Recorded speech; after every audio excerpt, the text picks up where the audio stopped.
And we're here. I'm here with 𝕮𝖊𝖆𝖆. It's like I gotta like this. Hey, you got it. Got it. Continue the series on English history. This is part 3. We're getting into the end of the 100 Years' War, St. Joan of Arc, and then we kind of move in from there to everything else that happened, which was a lot. Yeah. 𝕮𝖊𝖆𝖆𝖆, where do you want to take? Where do you want to start us, and where do you want to take us? Well, yeah, we should start by wrapping up Joan of Arc, and therefore you wrap up the 100 Years' War. And I'm thinking we can go the whole hog and get the entire rest of English history done in one sitting. I sent you over a list of all the different eras that I've got in mind. I've got notes for all of them, and we could just smash it out. But I believe you wanted to start us off on Joan of Arc, so take the lead. Yes, I wanted to do a little bit on Joan of Arc because one of my favorite saints. If anyone listening, a lot of books on Joan of Arc really focus on like the holy aspect or the sainthood aspect, which is all incredible stuff everyone should read. But 𝕮𝖆𝖆𝖆𝖆's book on Saint Joan of Arc really doesn't even, it uses her as just the focus point to discuss the broader history. The first few chapters is just on the 100 Years' War and the nonsense going on in the French kingdom at that time. I'm not gonna get too deep into who was king and the bastards and the stories of one of the queens who claimed the proper prince the 𝕮𝖆𝖆𝖆 was a bastard because he wanted someone else to be crowned. And everyone's like, well, if the mom says it, it's probably true, even though he was the rightful king. This 𝕮𝖆𝖆𝖆𝖆, I can't remember the lady's name, but he goes on for like a couple of paragraphs about how evil this woman is, and it's quite impressive. But Saint Joan of Arc, farmer's daughter, spent most of the day playing with her brothers in the field. Super devout, went to church all the time. If anyone wants really fun stories about her childhood, Mark Twain wrote a great book using notes from one of her childhood friends about her life when she was growing up. And there's some very funny stories that might be apocryphal, it might not be, but she apparently would routinely not argue with the priest, but make the priest cry when she was trying to give money to beggars. And everyone, it was a very funny thing. What the story was, there's a bunch of beggars because of the 100 Years' War in town, and the Joan of Arc's dad was like, no, we're not giving any money to these beggars no more. They're ruining the economy. They're ruining the home. We're not giving them money. And she's like, but father, what does his head and being have to do with his stomach? If the stomach is hungry, do we blame the soul? And the priest was like, that's so beautiful. And the priest started to cry. He's like, am I wrong, father? I'm sorry for making you cry. And it's just incredible. Fantastic. But she was in the field one day where, let's see, what's the name? St. Michael. It was St. Catherine of Siena, and it was St. What was the name? Mary Magdalene. I want to say it was Mary Magdalene. I could be wrong about that. 3 saints appeared to her and tell her, you're going to go and basically save France. She went to the king, and no one believed her until she had a private she got one-on-one conversation with the king and told him something no one else knew. And he's like, well, only God and myself knew that, so I guess you're legit. And then added her to the troops. Last 3 things I want to say before we get into the effects when he was captured with some more English history. We'll let 𝕮𝖆𝖆𝖆𝖆 take that one. Her sword is really cool because they're trying to give her a sword. See, because the Lord has picked a sword out for me. Go to this Paris, and underneath the pulpit is a sword buried. And they did, and they found this super old sword that was still in pristine condition. No one knows how it got there, but it's her sword and became the sword of Saint Joan of Arc, which I think she named after one of the saints. I can't remember what saint it was, but that's just a little. But I don't want to do a whole detail on Saint Joan of Arc. I just want to kind of say some of my favorite details about her story. Anyone want to hear more about Saint Joan of Arc? Read 𝕮𝖆𝖆𝖆𝖆's book. Read some other books. There's plenty of YouTube videos. But I just want to get some fun details about her out of the way because my favorite saints. Nice. Well, the only thing I've got to add to the history of the Joan of Arc is last time, just before we ended, I mentioned how I said it was the English bishops who tried her for heresy and issued her death penalty. But I found out that's not quite actually true. I think there was something like 120 clergy at the trial, of which a good 90% of them were all French. However, they were allied to the Burgundians, and if the House of Burgundy rings a bell, they were one of the premier houses or lineages of the Habsburgs when they ended up becoming extremely powerful. So this was the rise of the House of Burgundy in France, and they were using the English claim to the throne to advance their own power. Again, in another form of elite theory, if they get to cycle the elites, then they could rise to the top. To jump forward a little bit, it didn't work out for them initially because, spoiler alert, France wins the 100 Years' War.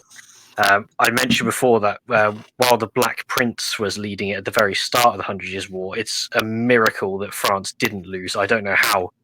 I still can't comprehend how they didn't lose after the Battle of Poitiers. But you've got another 80 odd years after that point. And after the French end up winning, all the lands and titles of the Burgundians gets annexed by the French crown, essentially. But the Burgundians used a lot of diplomacy and tact and everything to keep rising up the ranks to then be one of the most powerful houses of nobility in the world.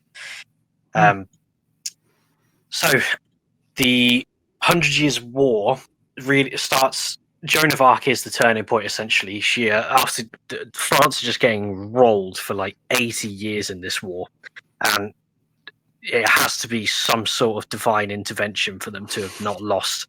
Maybe it's foreshadowing the oncoming Reformation, so God was trying not to, to minimize the damage that Henry VIII would have done across the church by keeping us confined to this island. She completely remoralized the entire French forces, all of the nobility, gave them a flag to rally behind with all of her prophecies, which they didn't seem like they were becoming true. She fell out of a lot of favor when she was initially brought into the French army. I think she was at 2 major battles that the French completely lost, and that's when the factions within France, which were pro-English, took the opportunity to take her down. But I want to point out those 2 battles that she was in that they did lose. They lost specifically because they didn't follow her instructions. She gave very clear instructions how they could win, and so this is a woman speaking. We're going to ignore. I was like, when a woman speaking was the voice of saints, you should listen. So every time she was involved and they lost, they didn't listen to her. When she was involved, they started.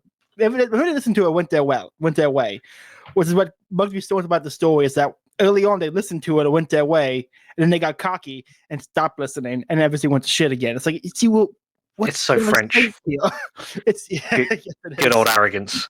And if she is a patron of Saint Mary Magdalene, you probably should listen to her. She's like one of the best examples of an authoritative woman in Christianity that you can believe.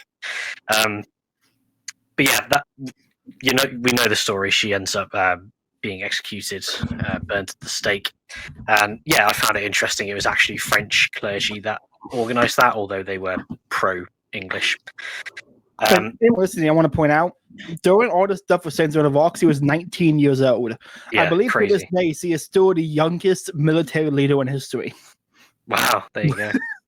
And she was exonerated by the Pope only 25 years afterwards, which is like that's a crazy quick turnaround in the church. Like we are still, I think only I think it was John Paul II or Pope Benedict XVI who canonized the 40 martyrs of England and Wales from the Reformation 400 years ago.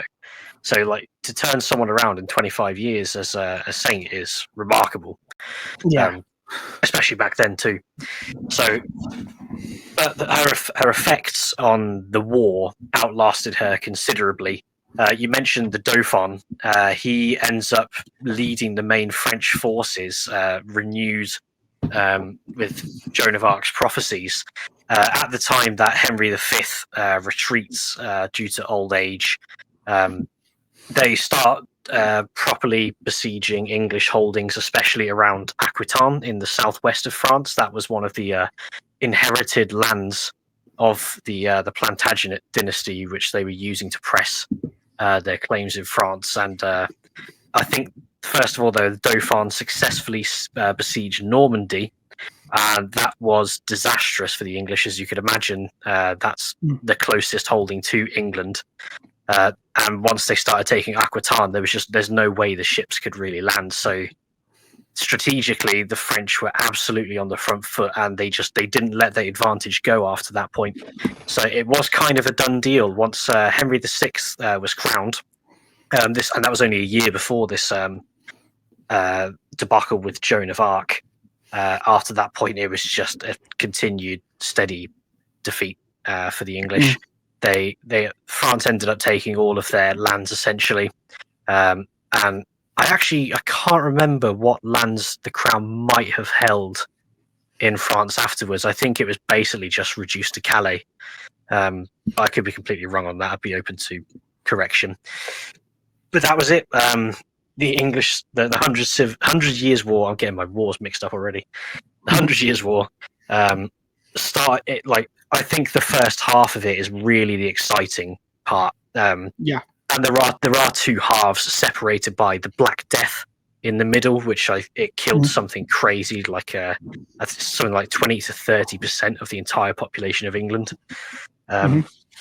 So you can't really fight a war while that's going on, and it splits them in two. In the first half, the English absolutely rolling the French. In the second half, they keep up the momentum for a bit, but then Joan of Arc flips it, and we lose all strategic advantage of the war, and that's it. We're done.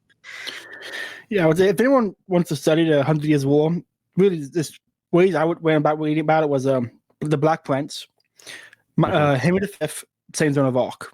Kind of put it those are the 3 years to read up about. Yeah, if you want to read about those figures, and that kind of gives you the broader context when you focus on those 3 figures. Yeah, and it's fantastic. That's such a long and complicated conflict. You can basically boil down to just those handful of people, and it gives you a very succinct understanding of a really complicated point in history. Yes. I want to point out, I find it weird that it's called 100 Years' War, because there were breaks in between it, you know? Yeah. And I feel like I wonder, maybe you can explain, why is it called the 100 Years' War and not several different wars? When, another example, World War I and World War II are only how many years apart? Exactly, yeah. But I like the case that to make that the First and Second World Wars really were sort of the same conflict, just in different eras. So, you could either split up the 100 Years' War the same way the World Wars are split up, or consolidate the World Wars the same way the 100 Years' War is consolidated. But there's plenty of other wars like that, like the 30 Years' War. If you the English weren't really involved in that, so we won't get into it. But you can look at like the lists of countries who participated in the 30 Years' War, and there's so many of them. It's absolutely insane, and they all participated for like 2 years at a time. It was just so many different conflicts that are wrapped up into one, just for the sake of chronology, really. So yeah, the 100 Years' War definitely had eras. It had stalemates. It had times of peace. But I lean on the side of consolidating. I think we can consolidate the world wars into one conflict, and I think you can consolidate the 100 Years' War into one conflict with its peaks and troughs, because they were motivated by the same fundamental thing, had the same fundamental players. Actually, I've just seen here. I was completely right. Calais is the only territory that the English held after the 100 Years' War, and so a lot. This was only a very brief period when the English rulers had a vested interest in the continent, until we get to into the World Wars. So we're pushed back across the Channel. We don't get that involved for another good 300 years in continental affairs, and you can just see how this basically pushes us west. We realize we're an island nation now. We need to invest more in the Navy, and we can't go exploring Europe. That's all controlled. If we want to expand our power, we need to go to new lands. And you can already begin to see the motivations for why the British Empire became the thing it did, hundreds of years before the big age of sail, which I think is always fascinating to see those through lines. In the meantime, a lot of societal change happened in England, and you can say that about basically every era that we talk about. Well, we have been for this whole series, essentially, for like the Anglo-Saxons, Vikings, Normans, yada yada. But this is when economic shake-ups really start to happen. And again, you can see the through line here that leads to the Industrial Revolution, which I find fascinating.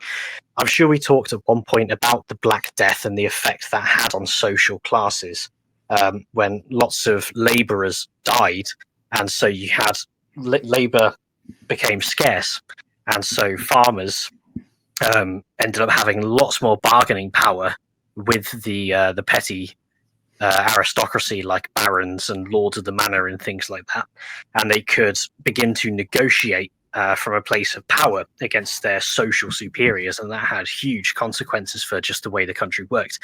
But that continues on after the 100 Years' War ends, and our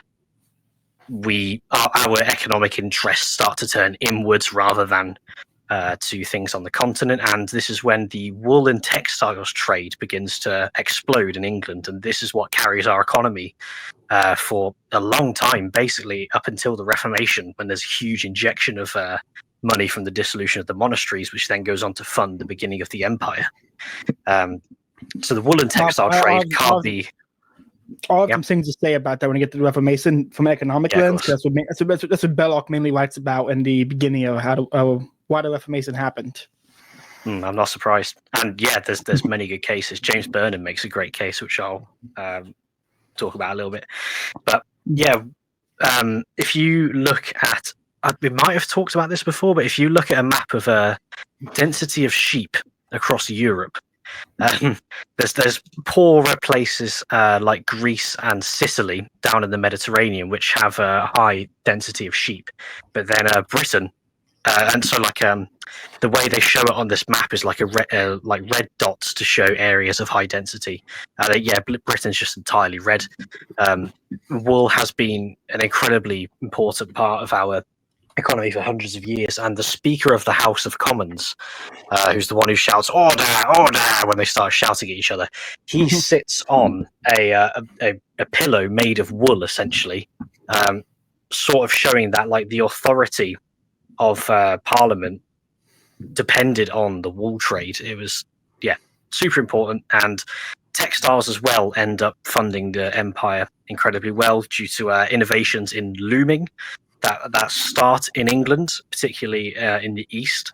And here's another through line. If you remember when we talked about the English Civil War before, the East was the main hub of of parliamentarianism, because now you've got a new class of people who are growing in wealth and power and want to take it to the next level, and that starts here just after the 100 Years' War. So yeah, even though the war is over and you think it might be a boring part of history, there's you can see the entire future of England starting to unfold for hundreds of years of foreshadowing, due to the social changes that losing the 100 Years' War and losing the Plantagenet holdings in France, the ripple effects they have on the country, go really, really far. Like you said, becoming an island really made them sift their prospects of success. Yeah, it completely radically changed it to the point where you can see, looking at those changes, what the entire way the country is going to go. And only 2 years after the 100 Years' War comes to a conclusion, you get the War of the Roses. And if there's anything people know about the War of the Roses, it's that it's stupidly complicated. And it is. I'm not going to bother talking about the claims, because if you pull up family trees to see where the Lancastrians and the Yorkists get their claims of the English throne from, it's just bonkers. It looks like rocket science, and that you don't need to know it. I don't think you don't need to know why these two houses were battling for succession. You just need to know that they were, and quite famously, I can say here they were both descended from King Edward III. I think he was the unpopular Edward, who was was quite useless, and I think for that reason as well, that's what sparked this whole conflict. This also lasted for 30 years. So again, we got another really, really long, protracted war, and this time it's on home soil. It's a civil war between two noble houses. Particularly important at this time was the yeah, I should say the houses were Lancastrians and New Yorkists, and they're named after cities in the north, one in the northwest, one in the northeast.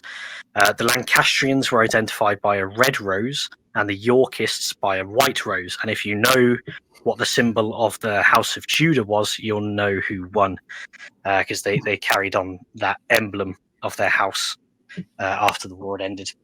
And another place. Americans who don't know what the symbol of the Tudors look like, can you? It's a red rose. Okay. so it's the Lancastrians won. Spoiler alert. Is there a reason why it's called War of the Roses, not just the Second English Civil War? Well, this was before the bona fide English Civil War, and I think the reason why it wouldn't be called a civil war is I think because there's a war of succession over the throne, and it's nobles fighting each other rather than like social classes or some sort of like revolutionary force like the parliamentarians were. You certainly could call it a civil war, though. It played out the same way. It was brother fighting brother. However, I really, really admire warfare in this period before it was ideological. It was the introduction of ideology into warfare which created the like obscene level of death and destruction that we now see in the war. And I harp on about this a lot, but like it was the same in the 100 Years' War. Of course, wherever the army went, you would see like raiding of farms for supplies. But I'm sure we would have talked about the severe punishments for things like rape and unsanctioned theft from the locals and things like that. Warfare was a business. It was a way of settling disputes more than anything else, which is mental for us to think about, because like you're putting your life on the line for a job, for a legal dispute. It's something we can't really fathom these days, and I don't know how to properly fathom it, but people did back then. And so listening who wants to hear more about that, Erich von Kuehnelt-Leddihns' Monarchy and War. Very good essay to read. I think it's included in Hans Hermann Hoppe's collection of essays. I'm sure it would be. Jason of Defense or the Myths of National Defense. I can't remember which one it is. Yeah, I think it's the Myth. Yeah, very good collection of essays. But the Monarchy and War one is the best one, and it is, when you read it, it's kind of jarring to read it, but then to see it transition from war under monarchical periods to war under democratic periods, like, oh, war was way better. Yeah, I mean better and like more fun because it was swords and shit. But I mean better because the targeted civilians were a lot lesser. Yeah, it was the enemy army is your enemy, not the enemy people. There weren't things like the firebombing of Dresden or the Blitz in London like we saw in the Second World War, and all the terrible things in the First, and the American Civil War, and where if you are from this place, you need to die. That wasn't the way war worked. There wasn't really mass burning of like great example of the Civil War was the amount of crops burned by the Norse coming down south, or the pseudo right to rape laws in Louisiana for Union soldiers against women. Yeah, I mean, insane. It's just insane shit. Yeah, it is, and a lot of military historians will look at a broad span of Western history and say, right, in the Roman Republic period, a mild loss would be 10,000 men dead, and then like in the medieval period, a catastrophic loss would be 200 men dead, and then from time of the American Civil War onwards, losing only 100,000 men was considered like a great victory. Like there was just a period of time where catastrophic military defeats were like a handful of blokes, and it comes from this motivation of it being more of a settling of a legal dispute than if you are from this place, you're a barbarian who needs to die by any means.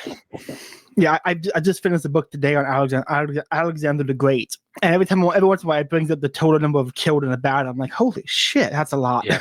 Yeah. It's such a shame so many Indians gave in rather than fight. It would have been better off. And what you're probably seeing as well is modern estimates for Alexander the Great's the losses and stuff, but like what the primary sources wrote were just absolutely bananas. They'd be like, 50 million people died at the Battle of the Ganges or something like that. The quote Dominic Sand book, every number before 1776 is made up. Pretty much.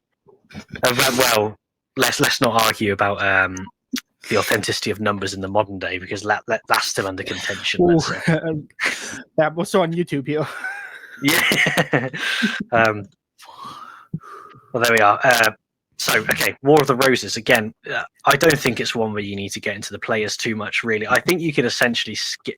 It's a fascinating period of time, because you really do start to move into modern technology, or at least let's call it gunpowder, in the war. That's when it starts to become prolific, and you do have early cannons for besieging castles, and the most richest of nobility have pistols. I can't remember. People get funny about the firing mechanisms of like old smoothbore guns. I think they were matchlock, but yeah, you get the first introduction of firearms. Actually, I just remembered, I've seen in the British Museum a Tudor era, what they called a hand mortar, and it is like it looks like a blunderbuss, and it's only probably 15 inches long, and yeah, it's meant to shoot hand grenades. It looks like a China Lake grenade launcher from the Vietnam War, but the Tudors were using it. Really interesting period of history, and this isn't long before the era of pike and shot, which a lot of people are becoming interested in now. They've realised it's super underrated, and that's when the English Civil War takes place. But we're jumping ahead. I'm just going to say Henry VII wins the War of the Roses. He becomes Henry VII after he wins. Henry Tudor, obviously from the Tudor family, from the Lancastrian dynasty. He wins the Battle of 𝕮𝖆𝖆𝖆, which is in the Midlands, and I believe it still might be the bloodiest battle on English soil, potentially. And I'm looking on Wikipedia for losses here, and it's telling me unknown, which is not helpful. But it's well known as being like one of the most pivotal battles to ever happen in England, because there were bigger ones in places like Scotland, such as Culloden, but again, that's later down the line. And Henry VII, he well, obviously, this begins the rise of the Tudor dynasty, which goes on to just like, one of the most well-known names in all of history across the world. Starts with Henry VII winning the War of the Roses, due to essentially a lot of losses of upper nobility during the War of the Roses to death. The monarch begins to be able to take a lot more power over the rest of the aristocracy, and I think this is the motivation for why the Tudor court, as in the nobles surrounding the king, becomes such an insane place of like controversy and scandal and plots and Machiavellian foxes stabbing each other in the back for favor with the king, because the very typical social hierarchy had changed so much from what we're talking about, the wool trade, the rise of a middle class. Serfdom ended in this time, because the peasants who were tied to the land ended up being able to have enough negotiating power that essentially ended, and peasants could sell land between each other. They could sell and buy land from barons and nobles, and the land market opened up, and the serfdom was gone, and the peasant class fundamentally changed. Then the upper nobility becomes incredibly weakened due to the War of the Roses, and the Tudor family is left there at the top with a really precariously placed upper aristocracy that they could just do whatever the hell they wanted with, because they couldn't go to the peasantry for help, because the peasants would say, no, screw you, we're rich now, you can't just tell us what to do. And the king was also incredibly powerful. So a really interesting period in terms of social power, and that's why you get such a heavily consolidated power in the monarchy, which you didn't have in the medieval period. Because don't forget, we're turning into the early modern period now. Due to these sorts of changes, again, we think the modern period started with the Industrial Revolution, but society was so fundamentally changed 500 years ago that that's when the modern period began. And this consolidation of power in the monarch quickly turns into tyranny with Henry VIII, who, again, the most well-known king in all of human history, probably. His reputation, he doesn't need an introduction. But what does often get forgotten is, obviously, he's most known for his 6 wives. But a lot of people don't know that he was actually really a pretty good king for the most of the beginning of his life. He was an absolute Chad. He was a lot like Edward the Black Prince, who we talked about before, being like we were saying, just imagine an American quarterback, American football quarterback, with the best education the world can give you, and you've just got an absolute killer on your hands, and that was Henry. He had an early rivalry after he took the throne with the King of France. I think I can't remember who it was. It was Francis. It might have been Francis the First of France. But I absolutely love a quote when Henry took the throne, he wanted glory. He wanted to start with a bang, and he wanted war with France to do that. And it wasn't going to be hard to find a claim for war with France. Not that long after the 100 Years' War. But essentially that fails due to diplomacy. He can't get his war with France, but he still has a huge rivalry with the French king. And he says, I think a French ambassador comes to visit, and Henry flexes his leg, points at his calf, and says, "Does Francis have legs as big as these?" And if you look at the famous portrait of Henry VIII, you'll look at his calves and go, "Oh yeah, dude was bricked." Yes, I believe 2 fun facts to know about him was, 1, he had most of his clothes altered so they could sew his calves off. Yep. Which makes it really funny when you go and watch movies like the St. Thomas More movie. When you see this guy who has the face and the build form, but he doesn't have the calves, and he still has to wear the swords, and it looks very odd. The other thing was, I believe it was Henry VIII who got arrested once by a constable because he would go out at night and try to fight crime himself like Batman. I've not heard of that, but it sounds absolutely true. There's a very funny edit of someone took Henry V from like a famous painting and edited him into the streets of Gotham with a Batman mask photoshopped on top and had him fighting criminals. I've got to look into that. I didn't know about it, but I hope it's true. I could be mistaken with King. I'm pretty sure it's Henry VIII, but it's just I 100% believe it because it's cool that he went out with a costume and tried to fight crime. Because also, he seemed the kind of guy who would do that. Seemed the kind of king who would do that because he would probably bored. Because he couldn't get that war with France, he probably was a little bored. Yeah, I could absolutely see him doing that. Also, was he the king who accidentally ordered the death of Thomas Becket? No, we haven't even talked about Thomas Becket. No, that was a few hundred years earlier. Okay, we completely skipped over him, sadly. I didn't even think about that. Incredible. Yeah, incredible to say. Anyone listening, go read Murder in a Cathedral from T.S. Eliot. It has one of the greatest lines on martyrdom. Brilliant. I'll have to read that. I can't believe I forgot. Yeah. No, I'm going to have to just read a quote real quick for anyone listening because it's just so good. Let me get it up real quick here. T.S. Eliot, Murder and Cathedral.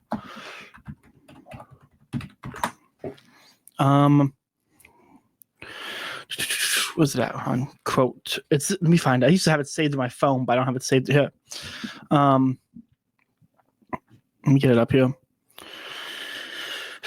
No, I'm just gonna ask ChatGPT because it'll get it up faster. Sorry, I went for the dead air, but it's gonna be worse when you hear the quote. Let me just get it up. T.S.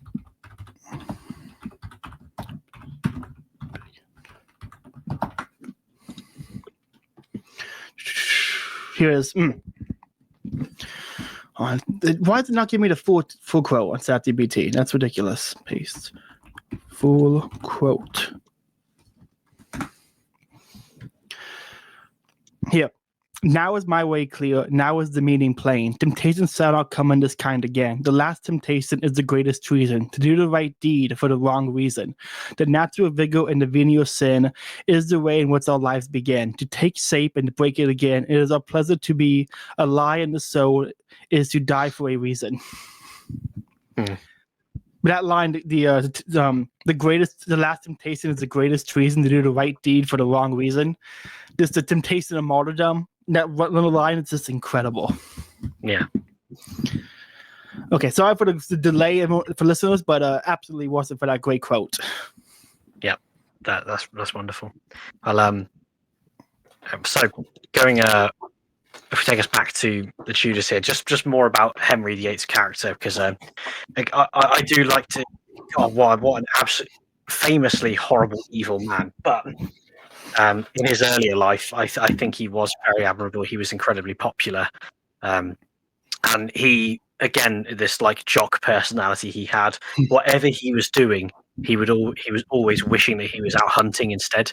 And this hunting would come back to bite him. And I might have my timeline mixed up here, because this is one of like the grainy details that if I tried to get 100% right, we wouldn't be able to talk about the rest of the history. But I think a lot of people view an accident that Henry had out hunting as being like the turning point when he started to go a bit mental. I think it was something like he was chasing a boar on horseback through woods with some of his friends, hit his head on a branch and landed head first in like a marsh. So his legs were just sticking out, flailing around, and his friends dragged him out.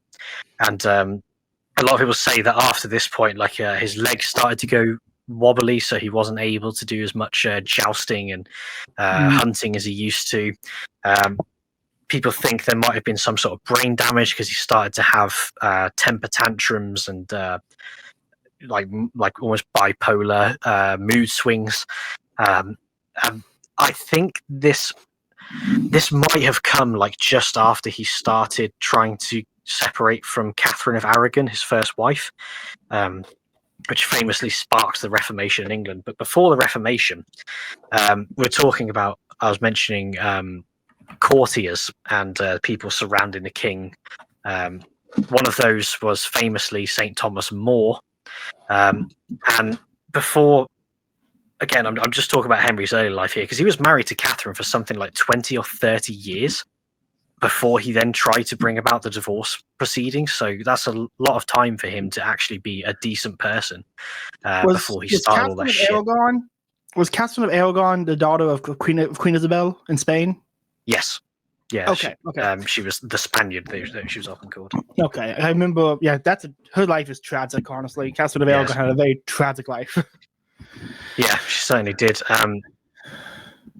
But before that point, again, Henry absolutely loved her. She loved him. They had a brilliant marriage until power started to be threatened by him not having an heir. But before that point, so Henry VIII very famously created the Church of England, separated from the Pope.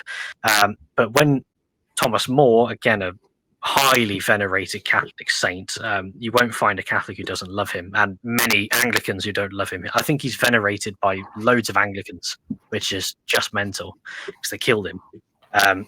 But Henry VIII was granted by the Pope the title Defender of the Faith because of his responses to the Reformation in the continent.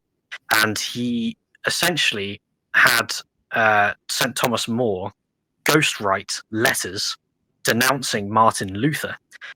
So they were credited to Henry, and Henry ordered them written, and that's why he was given Defender of the Faith. He was a very devout Catholic and subject of the Pope. And there's an amazing line that I saw this on the first time I started learning about the history of the church and Thomas More. I went to Thomas More's Wikipedia page, and I'm there now where there's a quote of Henry had published a letter denouncing how many theses was it? The 99 theses that Luther nailed to the 95. There you go. Yeah. He wrote a letter denouncing it through Thomas More. Martin Luther wrote another letter insulting the king. He called him a pig, a dolt, and a liar. And so Henry then had More write another letter, and I'll read this whole quote in full because it's just absolutely mental. And if people say like, political discourse these days are so bad, why can't we have another Ronald Reagan, or another George Bush, where like people can be nice to each other? Let's hear what politics was like 600 years ago. I think I know this quote. I'm ready. You probably do. It's brilliant. For as long as your reverend paternity will be determined to tell these shameless lies, others will be permitted, on behalf of His English Majesty, to throw back into your paternity's shitty mouth, truly the shit pool of all shit, all the muck and shit which your damnable rottenness has vomited up, and to empty out all the sewers and privies onto your crown divested of the dignity of the priestly crown, against which no less than the kingly crown you have determined to play the buffoon. So a lot of shit in there, but also Thomas More absolutely bodying him of saying, like, you're not even you were just a priest, and you're not even a priest anymore. Who the hell do you think you are, talking to the king like that? And on Henry's behalf, More described Luther as things such as like a drunkard, a lousy little friar, and other little things like that. And that was all authorized by Henry, the famous reformer. And you can. So again, I say all of that because Henry's later life completely overshadows his early life, and rightly so. All of the evil he did, I do think, outweighs the decency of character he had in his early life. But I think it is around about the time we have this hunting accident where things go really downhill for him. And I mentioned James Burnham's point earlier, so just to elucidate on that. So a lot of people on the distant right will know James Burnham and his view of power, and it's a very cynical one. He tries to minimize the effects of ideology on power and just say, right, who stands to gain from a monumental societal event? And it's worth noting that around this time, the Catholic Church signed the Treaty of Tordesillas, which split up the New World, which was only just now being discovered, into I think it was mostly Portugal and Spain, saying like, right, one of you gets the whole northern hemisphere, one of you gets the whole southern hemisphere, or something like that. It might have been east and west. But that was insane. That's an insane thing to ratify. It is, but also it speaks to how incredible Queen Isabella was, because she really orchestrated that huge trade, and she was her negotiating with the King of Portugal, getting one of her daughters to go over there to prevent peace, and then splitting up the whole new war between the two of them and cutting out everybody else to minor positions of sending people to the Vatican and getting out taken care of. Just anyone listening, there's a book. Hold on. Here it is. Isabella, the Warrior Queen by Kirsten Dowie it's a giant book, but it is one of the best books I've read this year on history. On history, on Queen Isabella, and it is written by a feminist, a female journalist. So I expected it to be very cringe, but she does a very good job of showing all sides and using a lot of first-hand account sources. And when she's even when she gets into the Inquisition, she's like, "Well, they kind of had to do the Inquisition." I'm like, "Wow," I'm actually amazed. But she does separate. Well, what's happening later was bad, but when Isabella did it, it was fine. It's like, okay, at least you gave us a little something here. But anyone listening, pick it up. It's absolutely an incredible read, and full of great maps to explain all of it. Just a fantastic book. Awesome. I'd like to read that myself, so I'll keep an eye out. So yeah, even though that must have been an amazing act of diplomacy and politics on her behalf, I like to view the causes for the Reformation very cynically and just in terms of power, because there were plenty of heresies in Europe before then, such as the Lollards and the Waldensians. Albigensians, yeah. There was plenty of them, and they all got crushed because they had no support from people in power, or at least the highest echelons of power. But then the church signs the Treaty of Tordesillas and shuts out all of Europe from, most of Europe, apart from the very southwestern peninsula, from going to the New World and exploring new avenues of power and wealth for themselves. And then what do you know? All of a sudden, a bunch of people start saying, we should leave the church. And they get backed by people in power. It's seriously worth considering. I do want to point out that in that exchange, Portugal and Spain were two of the countries at that time who were still actually worried about the Turks. And so the Pope kind of letting them get all the money from it. They were planning to help fund crusades and all that kind of stuff against the Turks. Not the Turks, the Ottomans. So I wouldn't have thought they would have been too worried. No, but they were, because the Iberian Peninsula, they were worried about anyone. The Moors. The Moors like in Granada. True. They just won Granada back and finished kind of the Reconquista, and so the Pope giving them all that money to those two countries. Those are the two countries that were actually worried about the Ottomans and were helping the rest of the country, rest of Europe fight. There is a good case to be made for why he did that, and probably is getting more money to take on the Ottomans. And love England and France, they won't really do anything about it. So there is a defense to be made of that political action. Cool. But very interesting. 100%. It's kind of ridiculous to cut him off, and then it would clearly, I think it's a good point. It did lead way to the power echelon switching to the Reformation. Yeah, and there's a bit more of that to come as well, because so Henry and Catherine have both been married for something like 20 or 30 years. Catherine has, I think she's had loads of miscarriages throughout their marriage. Hasn't produced an heir. She had a daughter, Mary. I think Mary was the only surviving. Mary Tudor became Mary the First later. I think she was their only surviving child. And Henry appealed for an annulment to the Pope for their marriage, saying, again, this is when he's gone off the rails. He's losing his marbles, and people in his court are willing to do whatever it takes to be completely sycophantic to him. If he asks a courtier to jump, they ask how high. They'll do whatever he says, and so he says, right, start writing up a case for an annulment. And it's obviously bullshit. However, the Pope has granted bullshit annulments to European royalty on multiple occasions. It's not something without precedent, but this time it doesn't work. And actually, it mostly doesn't work because of Catherine. At the trial in front of, I think, the Pope's envoy and a bunch of clergy, she is just refuses to give any lenience to it. She's saying, I love you. We've had a loving marriage. You know, deep down in your heart, there's been no deceit. There is no justification for an annulment, which is true. It's all entirely true. It's just that Henry and his court were completely banking on the Pope just giving them an annulment like they would normally do. And this time, who was it? Was it an Urban? It was an Urban or a Leo that was the Pope, and he doesn't do it. So then that quickly spirals out of control. There are lots of Protestants in England. Most famously was Thomas Cranmer on the clerical side, but also Thomas Cromwell. Lots of Thomases, and again, Cromwell's a familiar name. The later Oliver Cromwell was a descendant of him.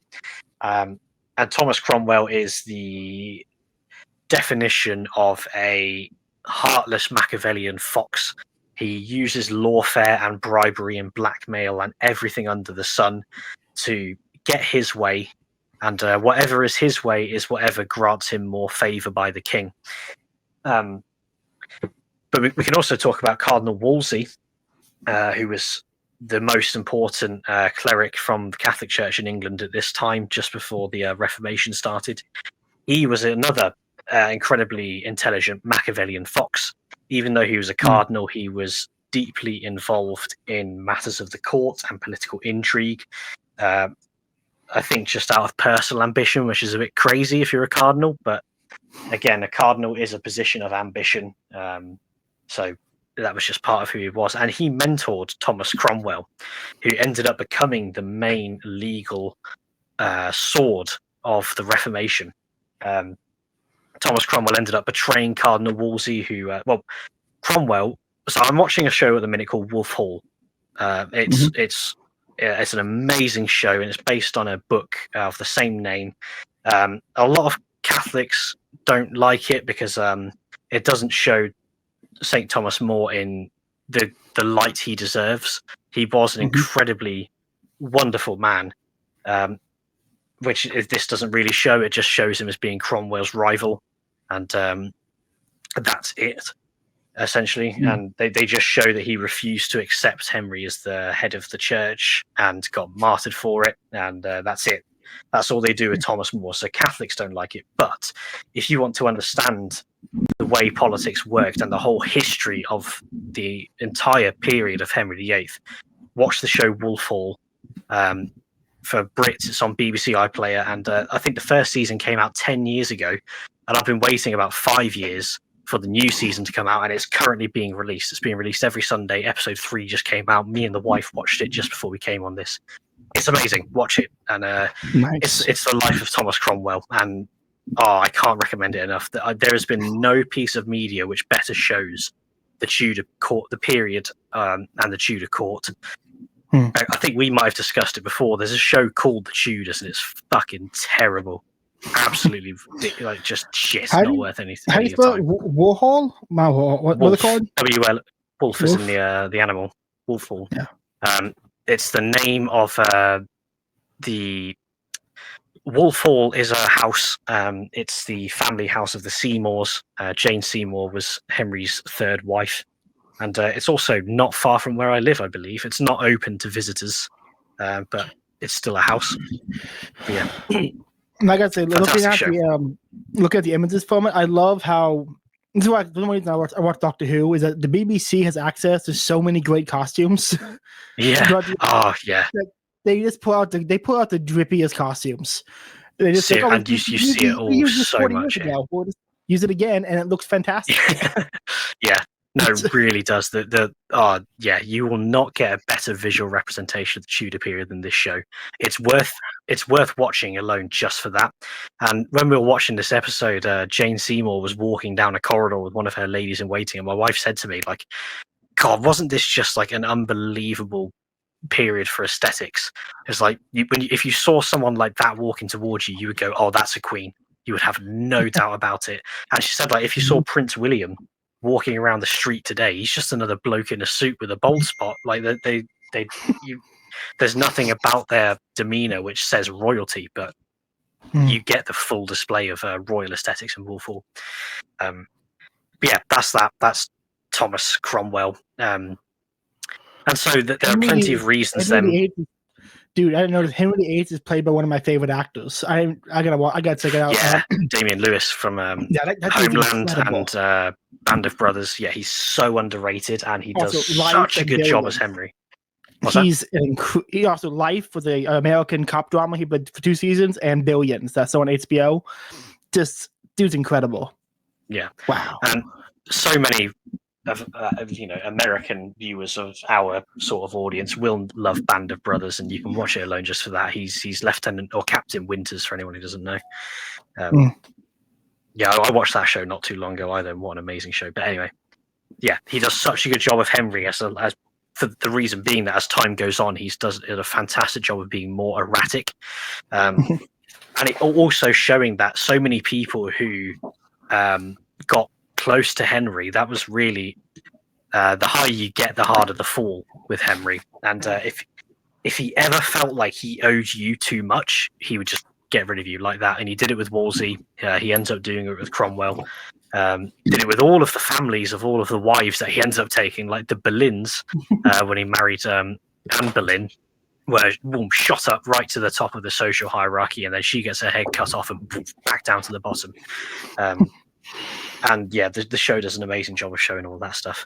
So yeah, the annulment doesn't go ahead, and Henry being this is the period of Machiavellianism in English politics. You've got people like Thomas Cromwell and even Thomas More, who were foxes. One of them was just a complete fucking evil fox, and the other one had principles. But they were still foxes in the way that they went about politics and power. And Henry was a lion. It's the best period of politics to look at Machiavellian dichotomies. You could definitely say, well, people make the case that War of the Roses and the Tudor period and all that stuff was the inspiration for Game of Thrones. And you could absolutely see it. I should have said that about War of the Roses. Yeah, it's very well known now for being the inspiration for Game of Thrones, because it was just pure power politics, and all of the royal dynasties fighting for power in Game of Thrones are really complicated, and that is drawn from the dynasties of the War of the Roses. So yeah, the reason I talk about them being Machiavellians is because I think you can just see clearly Henry's cynical power motivations for the Reformation. Things like the Treaty of Tordesillas, when I've already been talking about, we were funding a huge navy, and we wanted to use that navy to go to the New World, because of course you would, or else these are just bits of wood floating around the ocean that cost a load of money unless you get them out there to go and make money. That avenue of revenue is cut off, and then we've just got a huge navy and nothing to do with it because the Pope has said we can't. And then the Pope says you can't get divorced from your wife in order to, well, have an annulment in order to produce an heir. And Henry is just saying, every way I turn, my power is being stifled by the church. And so if you have no scruples and you don't actually care about the validity of the church, which is extremely dangerous, then yeah, if you were Henry and you were conniving and purely selfish, you would find an excuse to break from the church, and so he does. And that's a whole debacle of points where they do go back to the negotiating table and try to bring people to compromise, bring England back under the fold, and it just doesn't work. And it goes on for so long that the committed reformers in the clergy really dig their roots in deep. And this is people like Thomas Cranmer who are religiously motivated, not just purely by power, as I believe Henry was, but they ingrain themselves in the clergy of the Church of England so much that within Henry's own lifetime, the momentum builds to a point where it seems like England is never actually going to come back into communion with Rome. I want to point out on this period let me see if I can find it here. I have it brought up on Twitter. Let me bring it back up real quick. Hold on. There was a treatise that was put out during this time period. Let me bring up my Twitter to find it again. On for Puritans and for Anglicans to just go out and destroy Catholic cathedrals. Let me find I tweeted it a few days ago. Let me scroll down and find it. Well, while you look at that, I can say that you can visit plenty of pre-Reformation churches in this country, which normally are Anglican. But you can see there's statues of angels at the top of the nave, so like just before the ceiling comes to a point. And the reason they're still there is because the Protestants couldn't reach them. They would smash the stained glass that they deemed as idolatry, pull down the statues, melt down the crucifixes for money, but they couldn't smash these angels because they were too high up, so you can still go and see them. Yeah, I found it. January the 9th, we break down a picture of God the Father, 2 crucifixes and pictures of Christ, about 100 in all, and gave order to take down a cross off the steeple and diverse angels, 20 at least, on the roof of the church.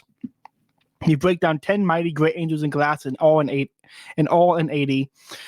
We break about 20 superstitious pictures and took up 30 brazen superstitions and inscriptions, or pro nobis, and pray for the soul. Wow. On this, I'm going to quickly recite a poem from 𝕮𝖆𝖆𝖆 on a Puritan. He served his God so faithfully and well that now he sees him face to face in hell. 𝕮𝖆𝖆𝖆. He had no patience for Puritans. No good. Well, this is actually before the rise of Puritanism as a particular phenomenon within Protestantism.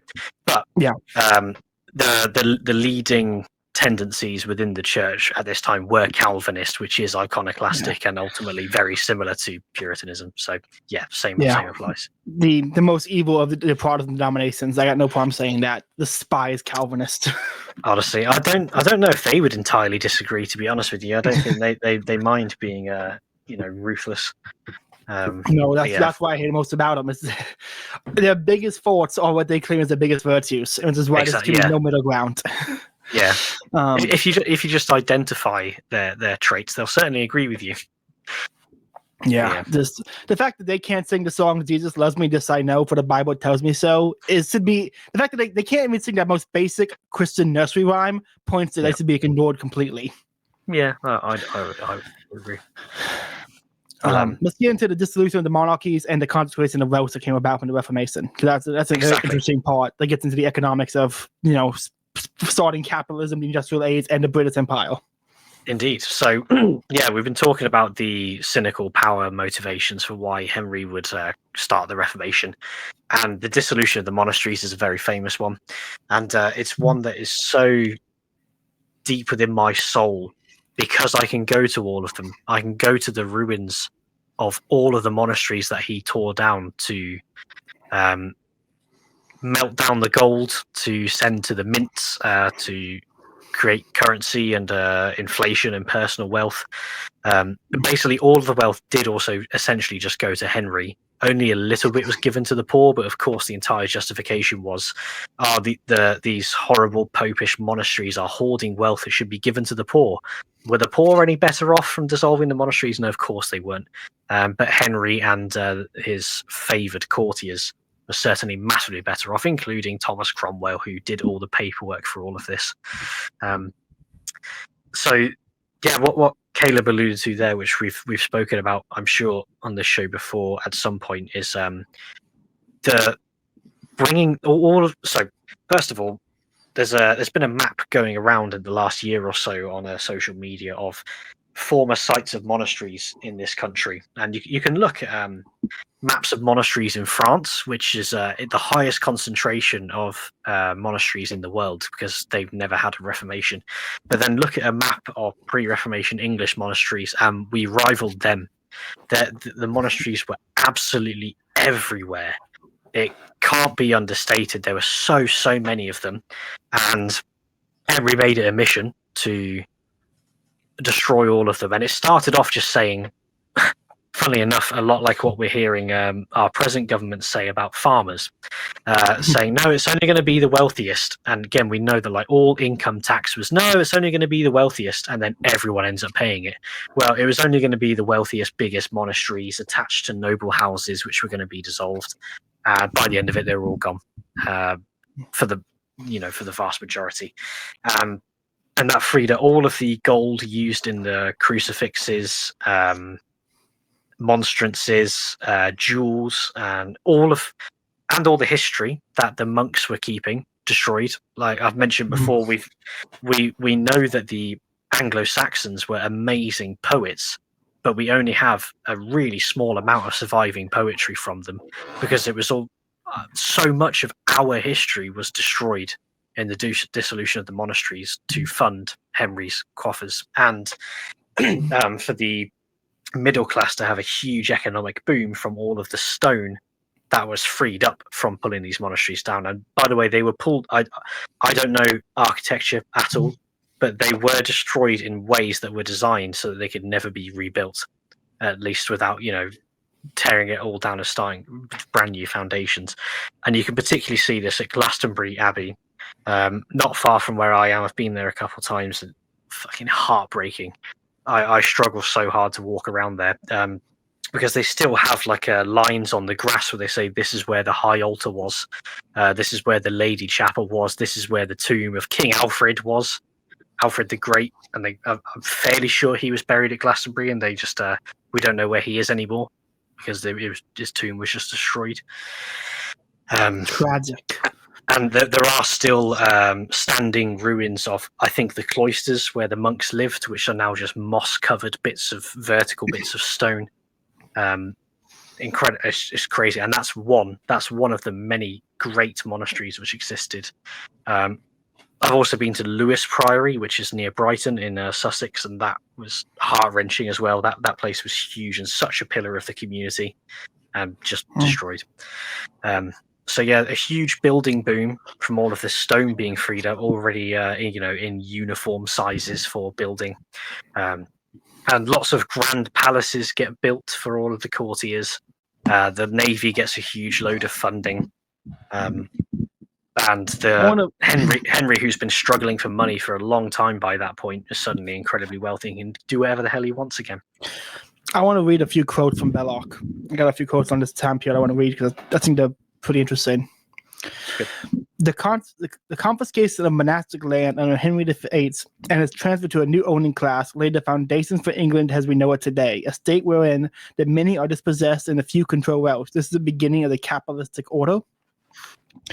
On the destruction of Catholic moral restraints, the Catholic Church had stood for centuries as the one great moral check against the usurer and the monopolist. With the Reformation, those restraints were broken and the growth of capitalism followed as night follows day. The medieval system had preserved the balance between ownership and labor. The Reformation destroyed that balance, exploiting the commons and turning free men into a proletariat of a nascent capitalist society. Protestantism was not merely a religious revolt, it was an economic one. It sanctified the accumulation of wealth, applauded the separation of property from obligation, and left the common man without defense against the forces of exploitation. Yeah, there's some fantastic quotes. Yeah, what I would say about that is when this ends up on my channel, the subscriber base is predominantly libertarian. I just have to put it out there. So Belloc isn't what we would call a libertarian capitalist for sure, obviously. No. However, don't forget, capitalism as a term is a derogatory term that was invented by I don't know if Marx invented it, but the original socialists invented it as a derogatory term to describe the bloke in the top hat, the fat cat, and blah blah. It's only very recently, since the 60s onwards, that anyone has used that term in a neutral or positive way. So just consider that when Belloc says all capitalists are evil. He was using the classical definition of capitalist. However, he wouldn't be a Rothbardian. No, he wouldn't. No. He wouldn't be. He wouldn't like Milton Friedman either. So, and for your listeners who wouldn't hear this podcast is not libertarian at all. We are a distributist podcast. We believe in localism and distributism.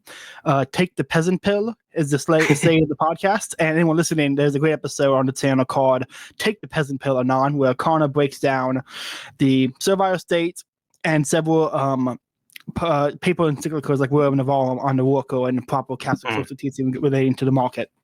Yeah, I know Has talks about that a lot as well in a great way. Yes, and also particularly there's an episode on explaining integralism to me, like I'm 5, which would say is the other side of the distributist goal. So anyone listening, if you're libertarian, probably not going to like it, but I suggest you check them out. They're interesting, and they might shake up your worldview a little bit. And speaking of that, later tonight, which will be up by the time this drops, will already be up. 𝕮𝖆𝖆𝖆𝖆 and I are breaking down Byung-Chul Han's Burnout Society, and I think he has the greatest takes on the social effects of our neoliberal capitalist order. And so, anyone listening, absolutely check this out, because we speak a lot about the positives of lower the economic gains we gain from capitalism, lower prices, more goods, that kind of stuff. But the social effects that cement society has on the worker are absolutely disastrous. The loss of the inability to recognize the passage of time, the constant consumption, all these other things as effects of capitalism that we can get into on different podcasts. But just for the listener who hears this and kind of fringes about it a little bit, there's some stuff on the channel you might want to check out to kind of give you a different viewpoint on the capitalist order. Yeah, and I'm always telling people these days to broaden their horizons in terms of what they read and what they try to understand. So, yeah, can't fault it. But so we've covered the majority of Henry and what he did now, and I think it's worth moving on from him. So he did end up having a son, Edward.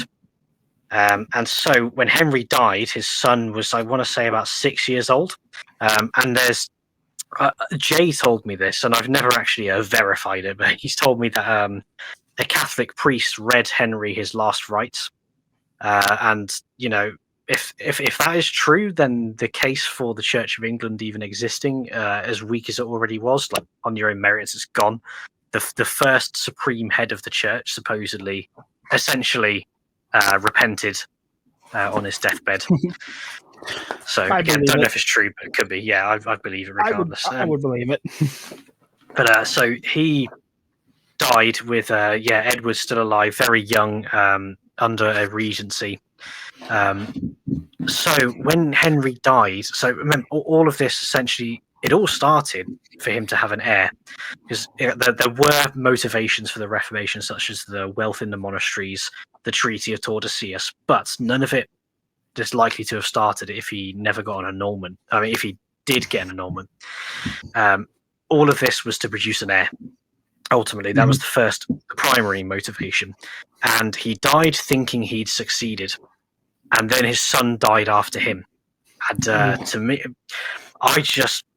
there's something about that where I'm like, of all the evil that man committed, I'm like, he died thinking it was worth it, and that makes me boil with rage.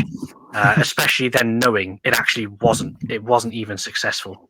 His son died, and his daughter, from Catherine, became.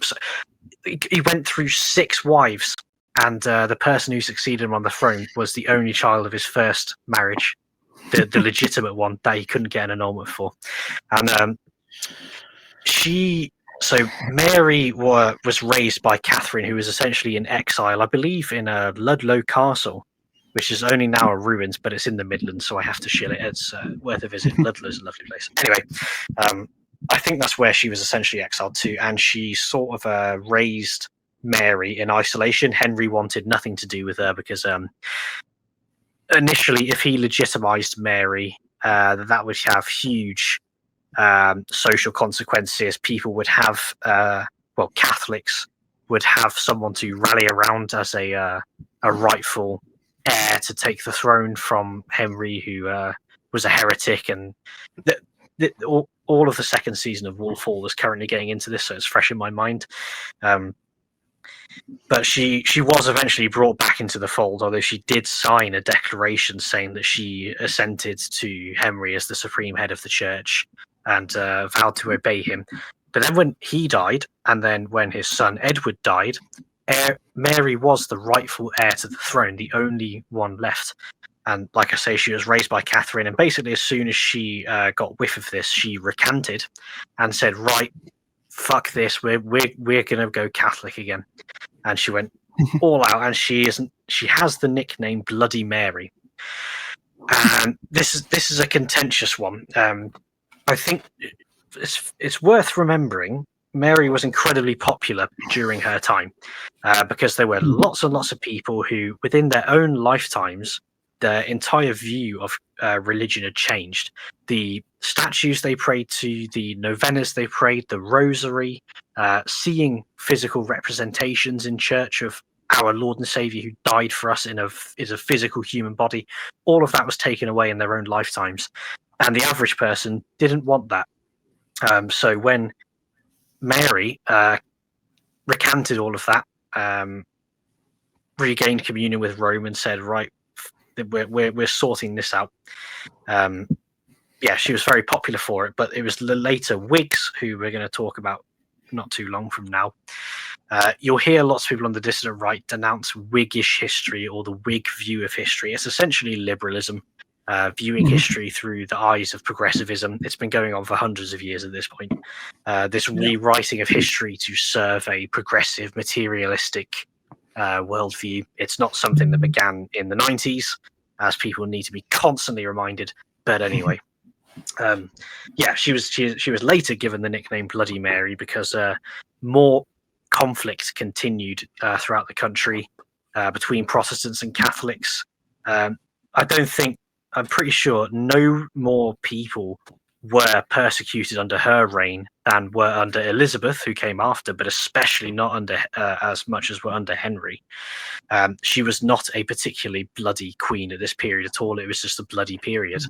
And yeah, like I say, she was a very popular queen. She, however, she didn't have an heir. I'm pretty sure she married, but she didn't produce an heir, just like her mother. I think she had a load of miscarriages. So when she died, like another basically crisis of succession, but it wasn't able to be properly challenged, that the next heir was going to be Elizabeth I, who was Henry's daughter from his second marriage to Anne Boleyn. Which again, this is crazy. The guy, like I say, went through 6 wives, and his immediate heir was from his first marriage, and then the heir after that was from his second marriage. And like the whole deal was just such a waste. But anyway, Mary dies and Elizabeth takes the throne, and she reigned for a very long time. And historians are only just starting to tell this, but Elizabeth was incredibly unpopular during her time. There were multiple periods where the country nearly went into full rebellion against her policies because she was aggravating the Spanish a lot. She famously defeated the Spanish Armada narrowly. But before I get ahead of myself with that, there's a lot to unpack with Elizabeth. She solidified, so she was incredibly devoted Protestant. She was never going to return to Rome. But there's a quote I like from the Pope at the time, who said, with each day that passes, I believe that myself nor the Queen of England know whether or not she's Catholic, because she sort of cemented the Church of England as what they call via media, the middle way. They want to say, no, we're not crazy like those radicals in France, like the Huguenots, or in Switzerland, from the likes of people like John Calvin, or who was the? I'm trying to remember the other big Swiss reformer who was essentially the first like Baptist, Zwingli, something like that. Anyway, yeah, they were all radical Protestants, completely anti whatever the Catholics did. We're going to do the exact opposite. But Elizabeth said, no, we're the middle way between those radical Protestants and all the papish or the popish superstition. And this is where you get like high Anglicanism from. Like if you look at services at Westminster Abbey, the aesthetics at least are all very sort of Catholic. They wanted to keep those things, like I said, statues and stained glass and crucifixes that the people had always worshipped and wanted back, without going back into communion with Rome. And she solidified that as being the central formula of the Church of England. But it was never ever united from the very beginning. You had incredibly radical Protestants, and less radical ones, and even within those camps you had people who were split between high and low views of the sacraments. When the Church of England was first founded, there was a document basically saying that completely denouncing the real presence of the body and blood of Christ in the Eucharist. But these days, you can, if you're an Anglican, you can just believe whatever the hell you want. You can choose to believe that the physical presence is there or not, and like they're just like, yeah, as long as you just sit down in the pews and we can record you as attending, we don't care what you believe, which is just mental. But it comes back to Elizabeth establishing the status quo as being the via media. Like as long as you fall within these certain parameters of not quite batshit insane radical and as close to Catholic as you can get without being in communion with the Pope, people today like Calvin Robinson, then yeah, they said the Church of England is a big tent and we follow the middle way and yada yada. So yeah, she was never going to return to Rome because of that. She was firmly confident that this was the way to go forward, to look Catholic but feel like you're somehow better because you're not superstitious. The Anglo-Catholic. Yeah, well, yeah, the Anglo-Catholic is on one side of the big tent, but then there's the other side to it again. Like, yeah, the Via Media itself is not really a single unified view of the church either. It's really just a big tent doctrine. And yeah, so she was famously the Virgin Queen. She never married. She did have plenty of people she was close to marrying. Most famously was Robert Dudley, who was like her favorite. I think she also, I think there are rumors that she would marry Francis Drake, and he's worth mentioning at this point as the first privateer. And I've been building up deliberately the progression of the Royal Navy, because now is when it really starts to begin its period of dominance over the seas, fighting against France and Spain.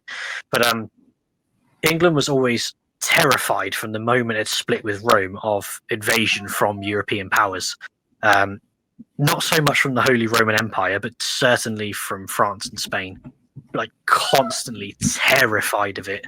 And I think that's what really solidified in the cultural zeitgeist a view to never want to return to Rome, because all of the propaganda was the Catholics are going to invade us tomorrow. It was constant hysteria about it. So the English powers that be want to challenge France and Spain in the New World for all of the colonization possible, all of the wealth and etc., without issuing a formal declaration of war, because if they did that, they'd be invaded and they'd lose. It would be a foregone conclusion mostly. So they used a bit of lawfare essentially to think, how do we fight the Spanish and the French on the high seas without actually fighting them? And they came up with the concept of privateers. So these were captains of warships licensed by the crown but not part of the Royal Navy, that were told, you can go over there and you can fight the Spanish and the French, but they would say, "Oh no, it wasn't the Royal Navy that attacked you; it was Sir Francis Drake." And yeah, we call him a sir because we've knighted him, we've given him a license, and we told him that he can do it. But it's not us; it's nothing to do with us. So it always was on the precipice of war with these countries, but yeah, using this privateering as the way around it. And I believe Francis Drake was the first person to ever cross the Cape Horn, no, Cape of Good Hope, which is at the bottom of South America to get to the other side. This is before the Panama Canal was built, so it was a huge deal that Francis Drake was able to. Did he circumnavigate the globe? I think he did. Yeah, I think he went all the way past the Cape of Good Hope. And he also all discovered El Dorado. If anyone's unsalted. Yeah, of course he did. And his famous descendant Nathan Drake. Yes.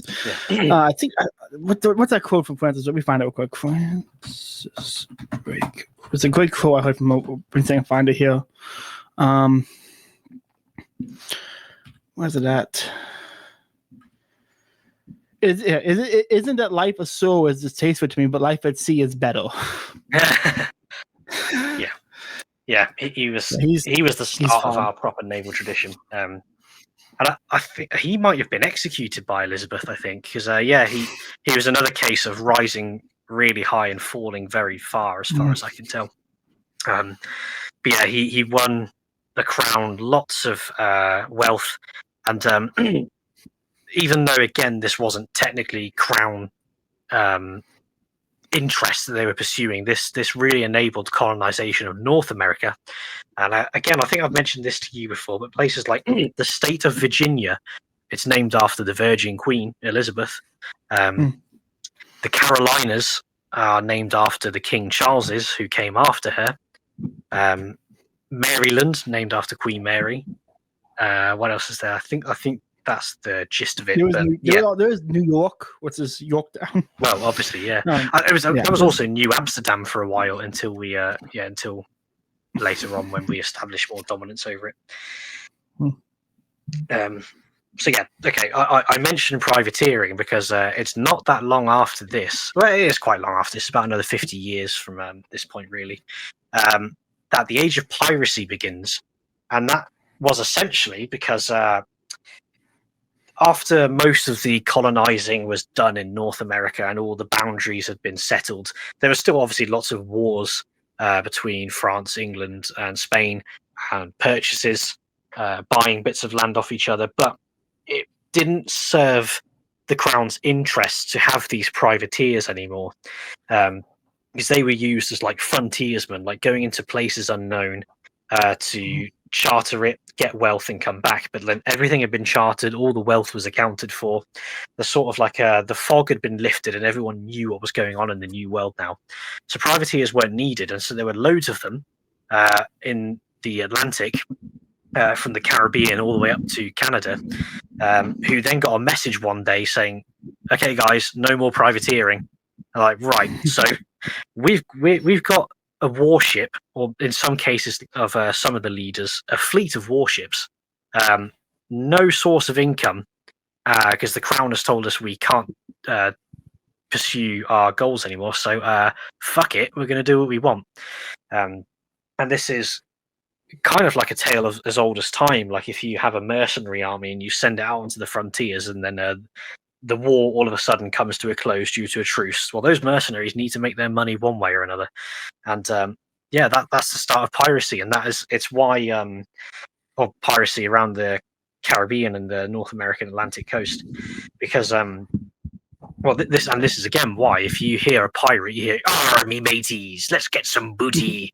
That's a West Country accent from places around Somerset, Devon, Cornwall. Even South Wales, all of these places which had good port connections to the Atlantic is where all of these sailors and privateers came from, and that's where the accent comes from. So if you go to Cornwall in particular, Cornwall's still a very isolated part of the country, and it's the very southwestern peninsula. They all sound like pirates to someone who's not from England. We call it the West Country accent, but everyone else would go, "Oh, you guys are pirates." So yeah, that's worth cool. noting, and it's also why I think you would wonder, like, if you understood the history of the Atlantic trade at this time, why were all pirates English? When there were so many French and Spanish also out there? Because the French and Spanish, they did use privateers, but nowhere near as much as we did. And then one day we just cut off the source of income to the privateers, and then boom, piracy, which then the Navy then had to go and sort out themselves. So they just kicked the can down the road and caused themselves a much bigger problem later on. But yeah, this all starts during the time of Elizabeth. But obviously, this privateering strategy of hers wasn't going to cut the mustard forever, and eventually people were going to get really pissed off at her for it. And so Spain did, I was going to say, try to invade. I didn't realize this until recently. They did actually invade us a little bit with the Spanish Armada. Speaking of Cornwall, so it's at the front of my mind because I was in Cornwall recently staying with a friend. I'd never been there before, so we had like a proper history crash course in it. The Spanish Armada did land in Cornwall. I had no idea that the Spanish Armada actually touched ground here. But there's a place called Mousel outside of Penzance. There's a famous, Penzance was very particularly famous for producing pirates. They're the Pirates of Penzance. That's literally a musical. Exactly. I was going to say, yeah. I've never seen it, but I do know it exists, and that's exactly why. Yeah, I was just in Penzance. It's also, it's worth checking out. It's very good.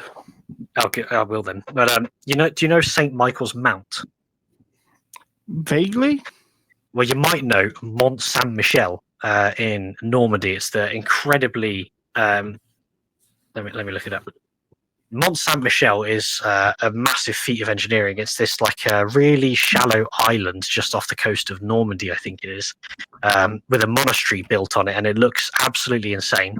Wow, I'm looking at photos now. Yeah, but there's also St. Michael's Mount in Cornwall, so literally just the English version of that name, just outside of Penzance. And yeah, I got to see. We got the train into Penzance, and I was like, "Oh, St. Michael's Mount must be around here." They went, "Oh, yeah, it's right there," and pointed out the window. And I was like, "Oh, it's like 100 feet away." I couldn't believe it, and it's been a monastery since the earliest days of the Christianity in this country, because it was one of the main ports where people trading tin out of Cornwall, which we would have spoke about in our first episode. It was one of the key islands where people would harbour and produce trade there, and missionaries of Christian. Looking at photos, it looks like a place you would find a boss battle in like Dark Souls or something. Yeah, like the long trail walking into it. Yeah, that's a dungeon right there in Legend of Zelda. Yeah, and it's literally just off the coast from Penzance. It's an awesome place. However, okay, so when I was in Penzance, our friend took us on I want to say a bus trip. It wasn't a bus. This was like a minivan. That took us up to the other side of the hill from Penzance to a place called Mousel. And I think this is Mousel. It might be a different village, but they say all the Cornish say that people from this town are all swarthy because the Spanish Armada landed there and they went a bit crazy. There's a church there that they burnt down. And they say, yeah, the reason why everyone there's got dark eyes and olive skin and dark hair when the rest of them are all Celts, and so they're the opposite, is because they're all produced by the Spaniards having their way with the women. Again, I only just knew this. I knew about the story of the Spanish Armada, didn't know they actually landed in England. And yeah, they did, right on the tip by Penzance. Briefly had a little bit of a rape and pillage. But then Elizabeth, well, not Elizabeth, but the Royal Navy famously defeated the Spanish Armada. The English Channel is a notoriously unpredictable piece of water, and that's where the Spanish Armada found themselves against a Royal Navy which was very seasoned and accustomed to the Channel. And even though they're outnumbered, they managed to defeat them, and that was that was Elizabeth's like most famous achievement. But during her time as well, the arts absolutely flourished, because this is, of course, the period of Shakespeare. It's a huge debate whether or not Shakespeare was Catholic. We think I'm on the take that he is, but that's because I interpret Hamlet in a very different way. Fair enough. Well, I've heard the debate going into his family, and he did have lots of recusants in his family. But he was never outspoken in one particular direction or another. But I think people do tend to lean on the side to say that he was probably Catholic. But it wouldn't be unprecedented because he was highly patronized by Queen Elizabeth. And of course he was. What an amazing... his reputation is completely deserved. A lot of people think that, oh, it's all stuffy, boring, yada, yada, yada. No, the man was unbelievable. But there's also Thomas Tallis, who is a very, very famous, one of England's most famous musical composers. Classical music is not something that England particularly excelled at throughout its history, but Thomas Tallis, he's amazing. And he was openly Catholic. But Queen Elizabeth kept him very close because he was just such an amazing composer that she wouldn't have it any other way. I think that mostly rounds up Elizabeth. This period of English history, they rocked the greatest mustaches and goatees. Yes, I mean, they did with the russet collars and stuff like that. As a guy with a mustache and a goatee, I'm jealous. I can't rock half the shit. Yeah, I think Francis Drake in particular, I've already mentioned him, but he was a particularly good example. Yeah. So I think that just about rounds up Elizabeth. So we've already said that Mary coming into the throne was a bit of a wobbly succession crisis. Oh, I haven't talked about Mary, Queen of Scots, before we finish with Elizabeth. Well, you can imagine Mary, Queen of Scots, where she comes from. She was raised in France most of her life, but was brought back over to Scotland to try and challenge Elizabeth's claim to the throne, particularly because she was Catholic, and she was saying Elizabeth is not a rightful heir because she is the descendant of an illegitimate marriage. So she's just simply not the queen. Whereas I don't know her relation to the throne, but she was the closest heir apparent contender. And their story is a particular. Lots of female historians love to look at their story, and I can understand why. Because that they never fought a war.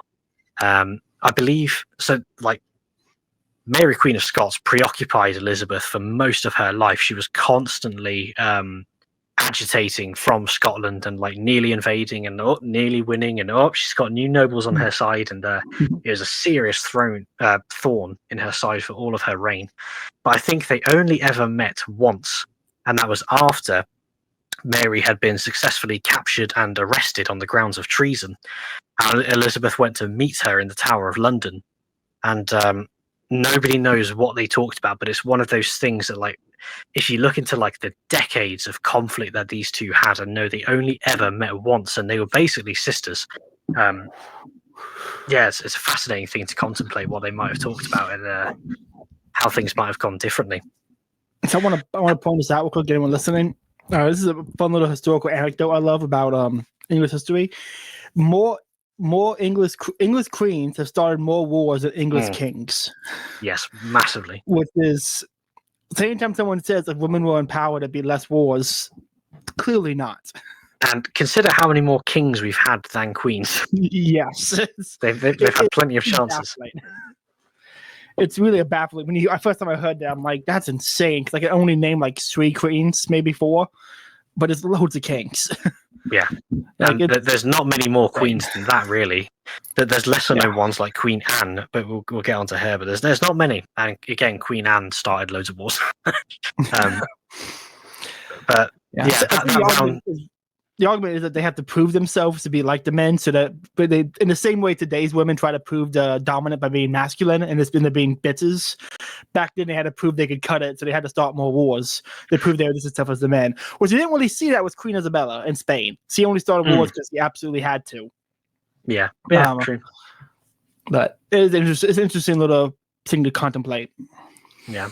Well, so it's appropriate to end the story of Elizabeth I with Mary, Queen of Scots, because, like I said, she was the Virgin Queen. She never married, so we have another succession crisis.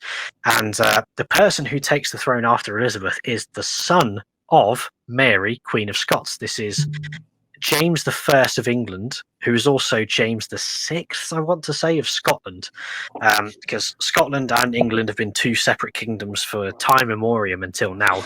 But when Elizabeth dies, James is already King of Scotland, and then he inherits the English throne, and the English also control Wales. So that means James is the first king of a united Britain.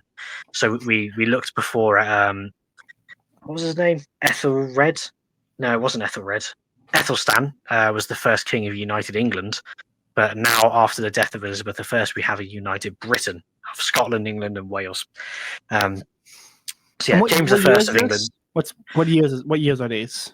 Let me see. I'll get an accurate one. Yeah, so he's James the Sixth of Scotland, James the First of England. Reigned from 1567.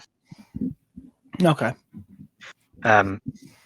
So, like I was saying, Mary Queen of Scots was challenging the throne because she was Catholic. However, James wasn't.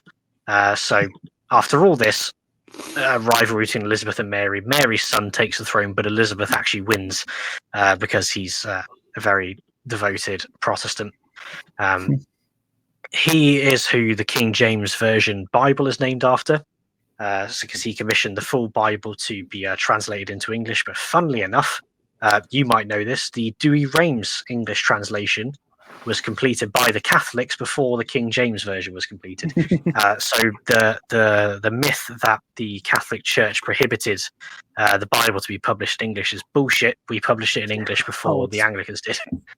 It's such absolute bullshit. Every time I hear anyone point out, like there's a can't remember who was there was some product it was Gavin Ortland with Jimmy Aiken did a 3-hour stream, and Ortland kept trying to bring up examples of the Catholic Church killing those who were trying to get the Bible out in English, and Jimmy Aiken was like, no, by point every example was like, here's why that one was wrong, here's why that translation was bad, here's why we couldn't accept that translation, and just systematically broke every single argument. It was incredible. Anyone listening to that stream, it's very good.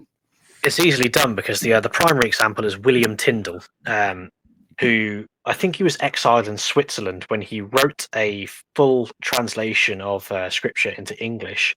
However, it was, again, nonsense. It was filled with all sorts of completely biased stuff, so it was never approved by the church. And that's why it was shut down. It was not, he tried to translate it into English, that's why we shut it down. It's because, no, it's a bad translation. But there we are.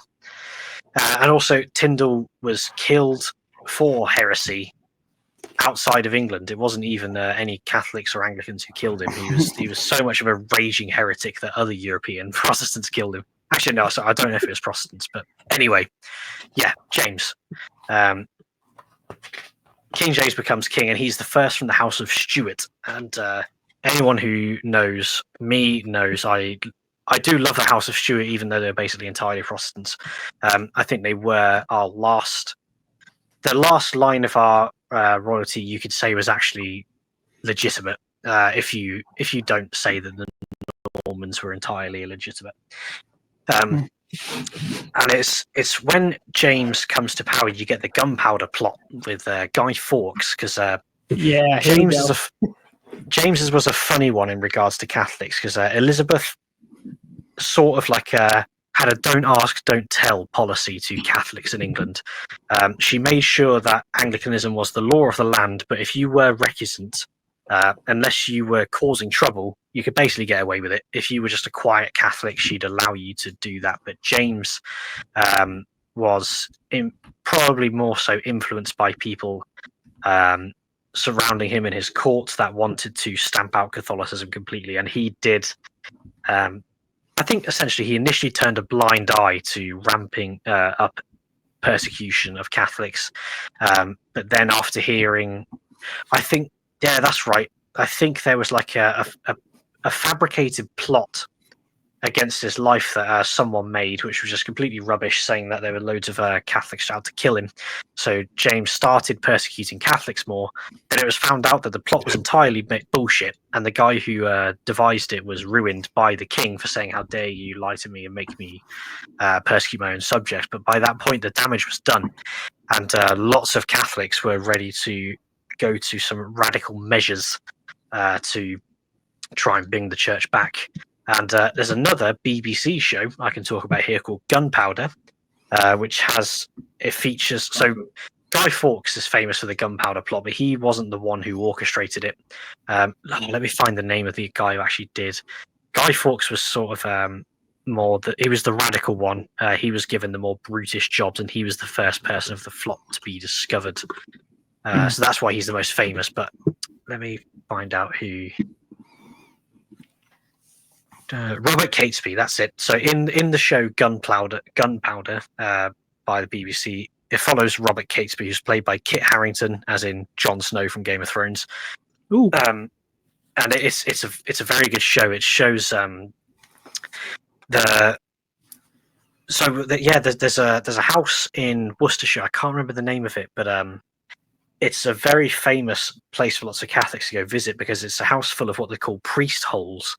So holes in the floorboards, only shoulder width wide, that when soldiers came knocking on the door, these Catholic families who housed these priests secretly would shove them in the priest holes and hide away. And the show Gunpowder opens with an incredibly tense scene where these soldiers are storming a noble woman's house looking for priests, and there's two of them hiding in the walls. And yeah, it's a fantastic, and it also shows as well that a lot of the English Catholics were exiled in Flanders in Belgium, which is something you won't typically hear about, but there was like a huge load of English Catholics living in Belgium trying to orchestrate plans from there, and that's where Guy Fawkes and the more radical what is this so called again? From. Just Gunpowder. Gunpowder. It's on British Netflix, I'm pretty sure, but also BBC. I think it's only like three parts. In America, we get it on HBO. For anyone listening, cool. I saw it advertised once. I didn't look every time I see anything made today about history, I assume it's going to be ass. But if you was your recommendation and Kit Harington, that's a good combo. I might have to check it out. No, it is very good. It's also got I can't remember her name, but the actress who plays Arwen in Lord of the Rings, she's a main character in it too. Liv Tyler, there you go. When we finish this history of England, we'll have to do a separate little short stream on this great BBC television shows to watch. Yeah, we go to English history because you mentioned a few now, and it is kind of cool that BBC puts out good content about history, and the costumes that we talked about earlier are always just fantastic. Yeah.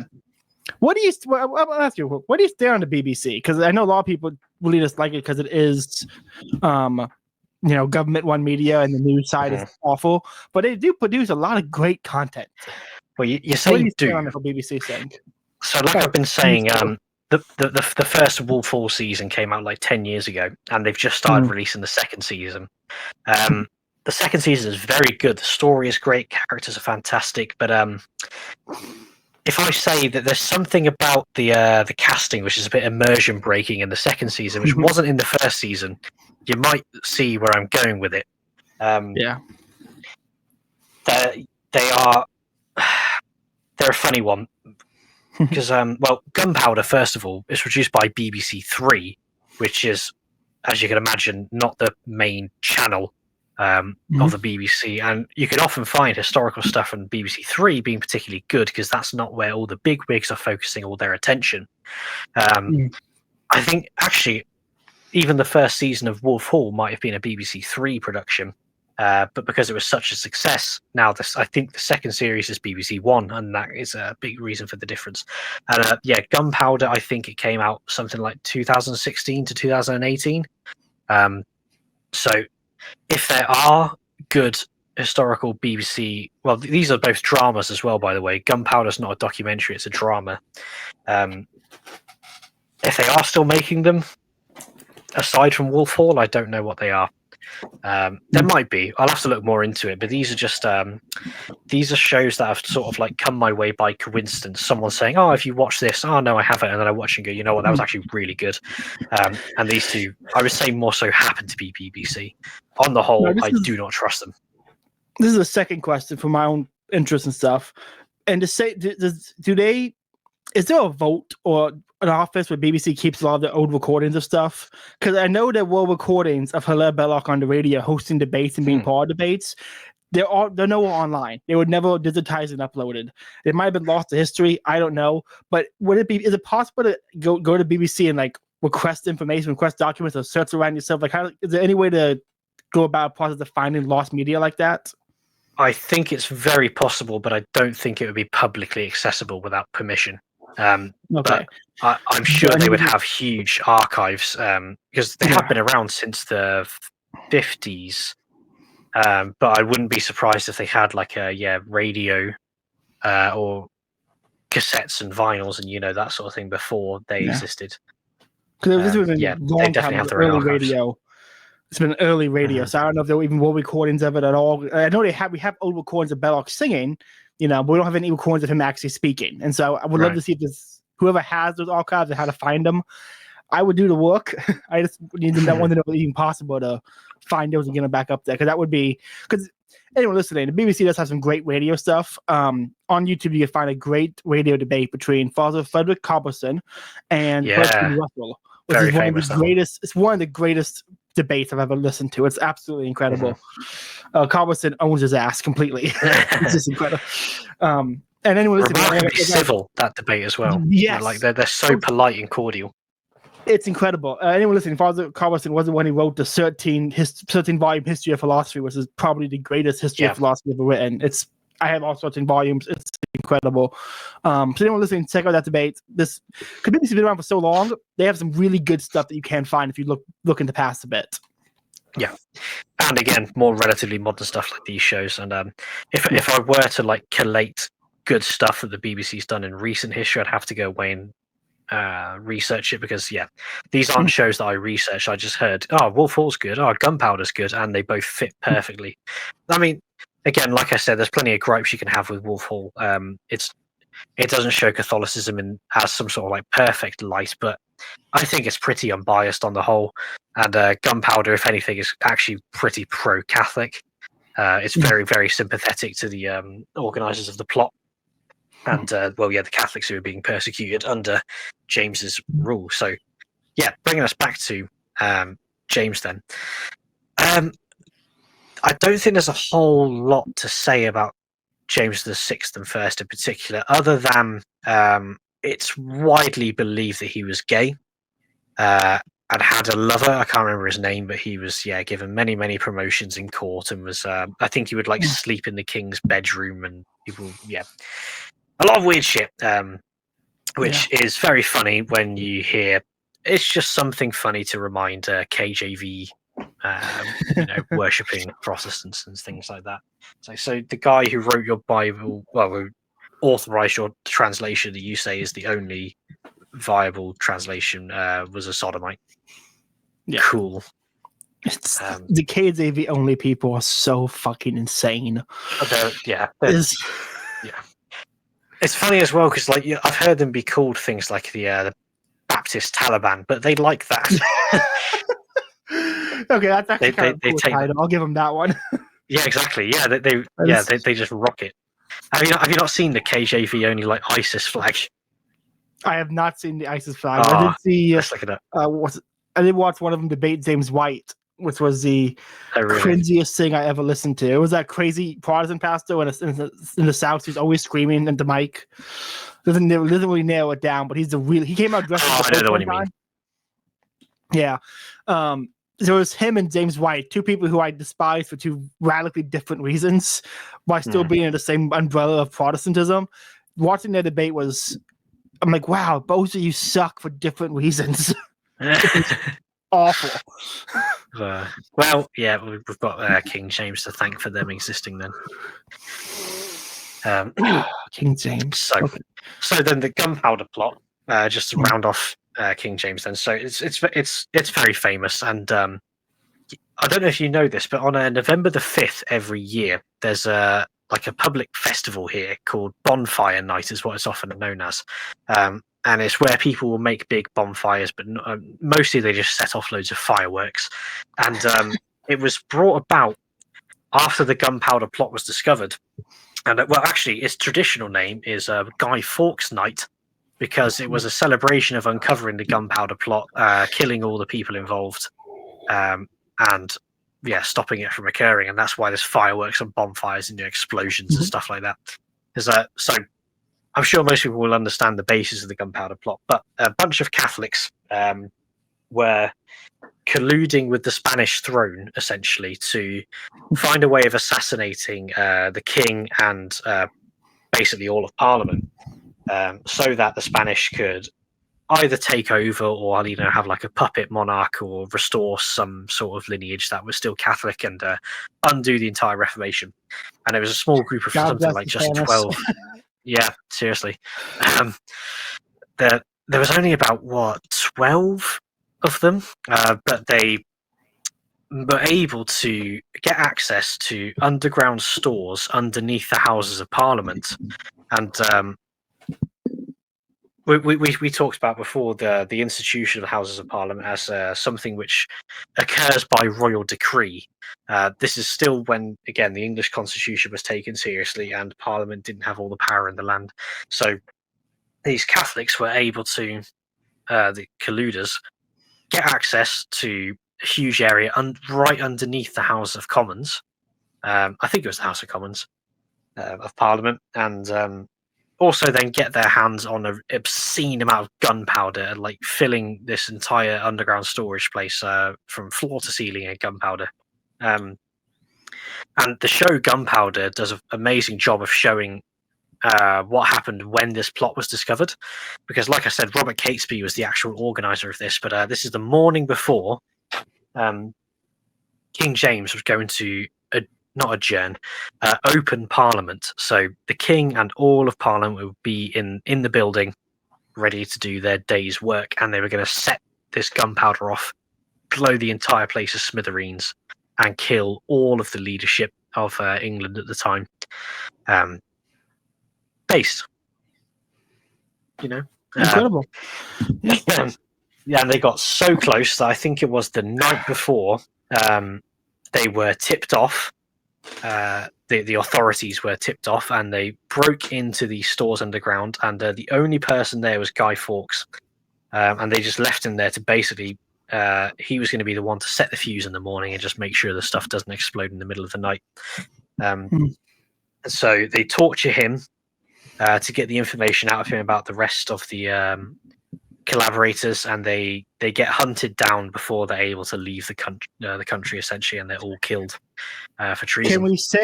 Can we say motto for Guy Fawkes? Would that be valid to say? I want to say yes. I don't believe they've had any sort of canonization process, but the only reason would be that to avoid pissing off the English royal family. Well, in the modern day, at least. There's another example. I think Marie Antoinette is absolutely a model, and I think it's canonize her. And I think they won't do it because the French people are who knows how they would react. Honestly, I got no idea how. I can't imagine it's positive in any way. No, I don't think they it's much at this point. I mean, the regular French people, the media would shit themselves.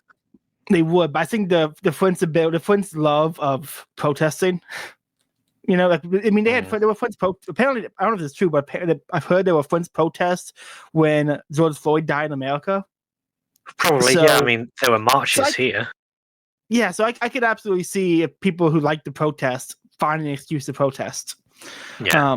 But anyone listening, the Queen Marie Antoinette was not offered confessing before they took her to be guillotined, and when walking out, a priest had snuck back in to Paris and was hiding in an abandoned building on the second floor and waved to her and made a sign of cross to her as he was walking to the guillotine to offer her confession, offer reconciliation before she got up there. So she died peacefully, knowing her soul was in a state of grace because the priest snuck back in. Absolute motto. I think the church should canonize her. Yeah. Well, yeah, very good case for that. And we've talked about before, it can take the church centuries before they get around to canonizing someone. So I think it could be possible that maybe I don't know. I can't remember at this point what the as well. Sorry, I think according to Edward, what's the Habsburg on Twitter currently? What's that guy's name? Edward something. He's an Edward Habsburg. I know he said Marie Antoinette was a Habsburg, or just a cousin of the Habsburgs or something.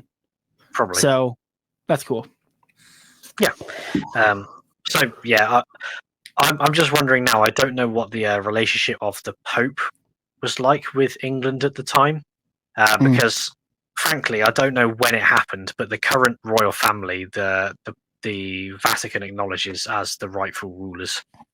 So there was a point along the way where the Protestant monarchy was at least called valid by the papacy. So I don't think that would have been the case at the time of the gunpowder plot, but if it was, that would explain why they were never considered for canonization or anything. But yeah, so then we get on to the further Stuarts, and so James VI and first son was Charles I, and so if you know about Charles I, you know where I'm going to go next with this. It's the English Civil War, and we already covered that in a separate topic. So yes. Eventually, when we finish this, I'm going to take all the things we record and put them into one giant 7-hour stream, and I'm going to clip that one into here, right here, whenever we when I make the edit. Real quick, just so I can mark it, I'm going to flash my camera so I can mark that for the editing later. And just for my own sake as well, I've already uploaded the English Civil War one, so all of this entire history of England I'm going to have as its own thing. So if you've reached this point, you want to learn about the English Civil War, go watch that other video instead, because the brief outline is you had the king and you had Parliament, and Parliament issued laws on behalf of the king. That is the way that politics worked in this country for the longest time, whereas these days Parliament is just the de facto ruler. It wasn't always that way. This is in around about the 1640s.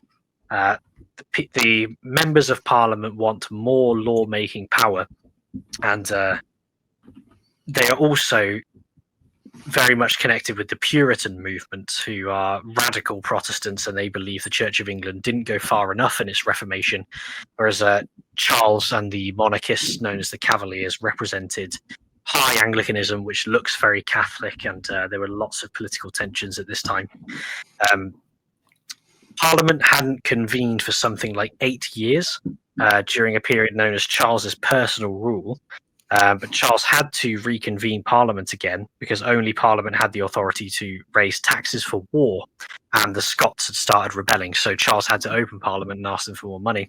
And when he did, he found that this whole time the members of Parliament had been building up a radical base of Puritans who wanted more power and who wanted huge religious reform in the country.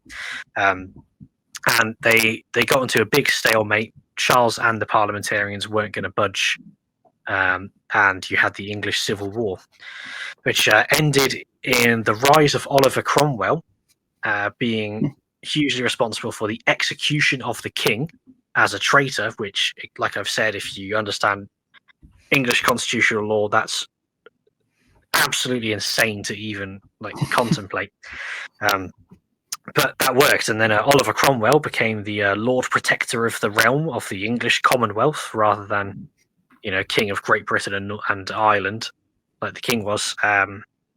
Then Cromwell massively persecuted the Irish, killed something like, I want to say, it was, what was it, like 25% of their population, ruled England with an iron fist, and he said, "I'm not king, and I hate hereditary monarchies, but when I die, my son's going to be Lord Protector, by the way." And his son was absolutely not prepared for this, comes into power and is deposed, and Parliament brings back the monarchy. Charles I's son, Charles II, is reinstalled as king. He had his own period of fighting Cromwell during a civil war as well. But yeah, the Restoration goes all in on trampling the parliamentarian legacy and getting rid of republicanism. And is fully back. And Charles II was very famous for having something like 10 bastard children. The guy got around and he liked to party. But I don't think he did much else aside from that.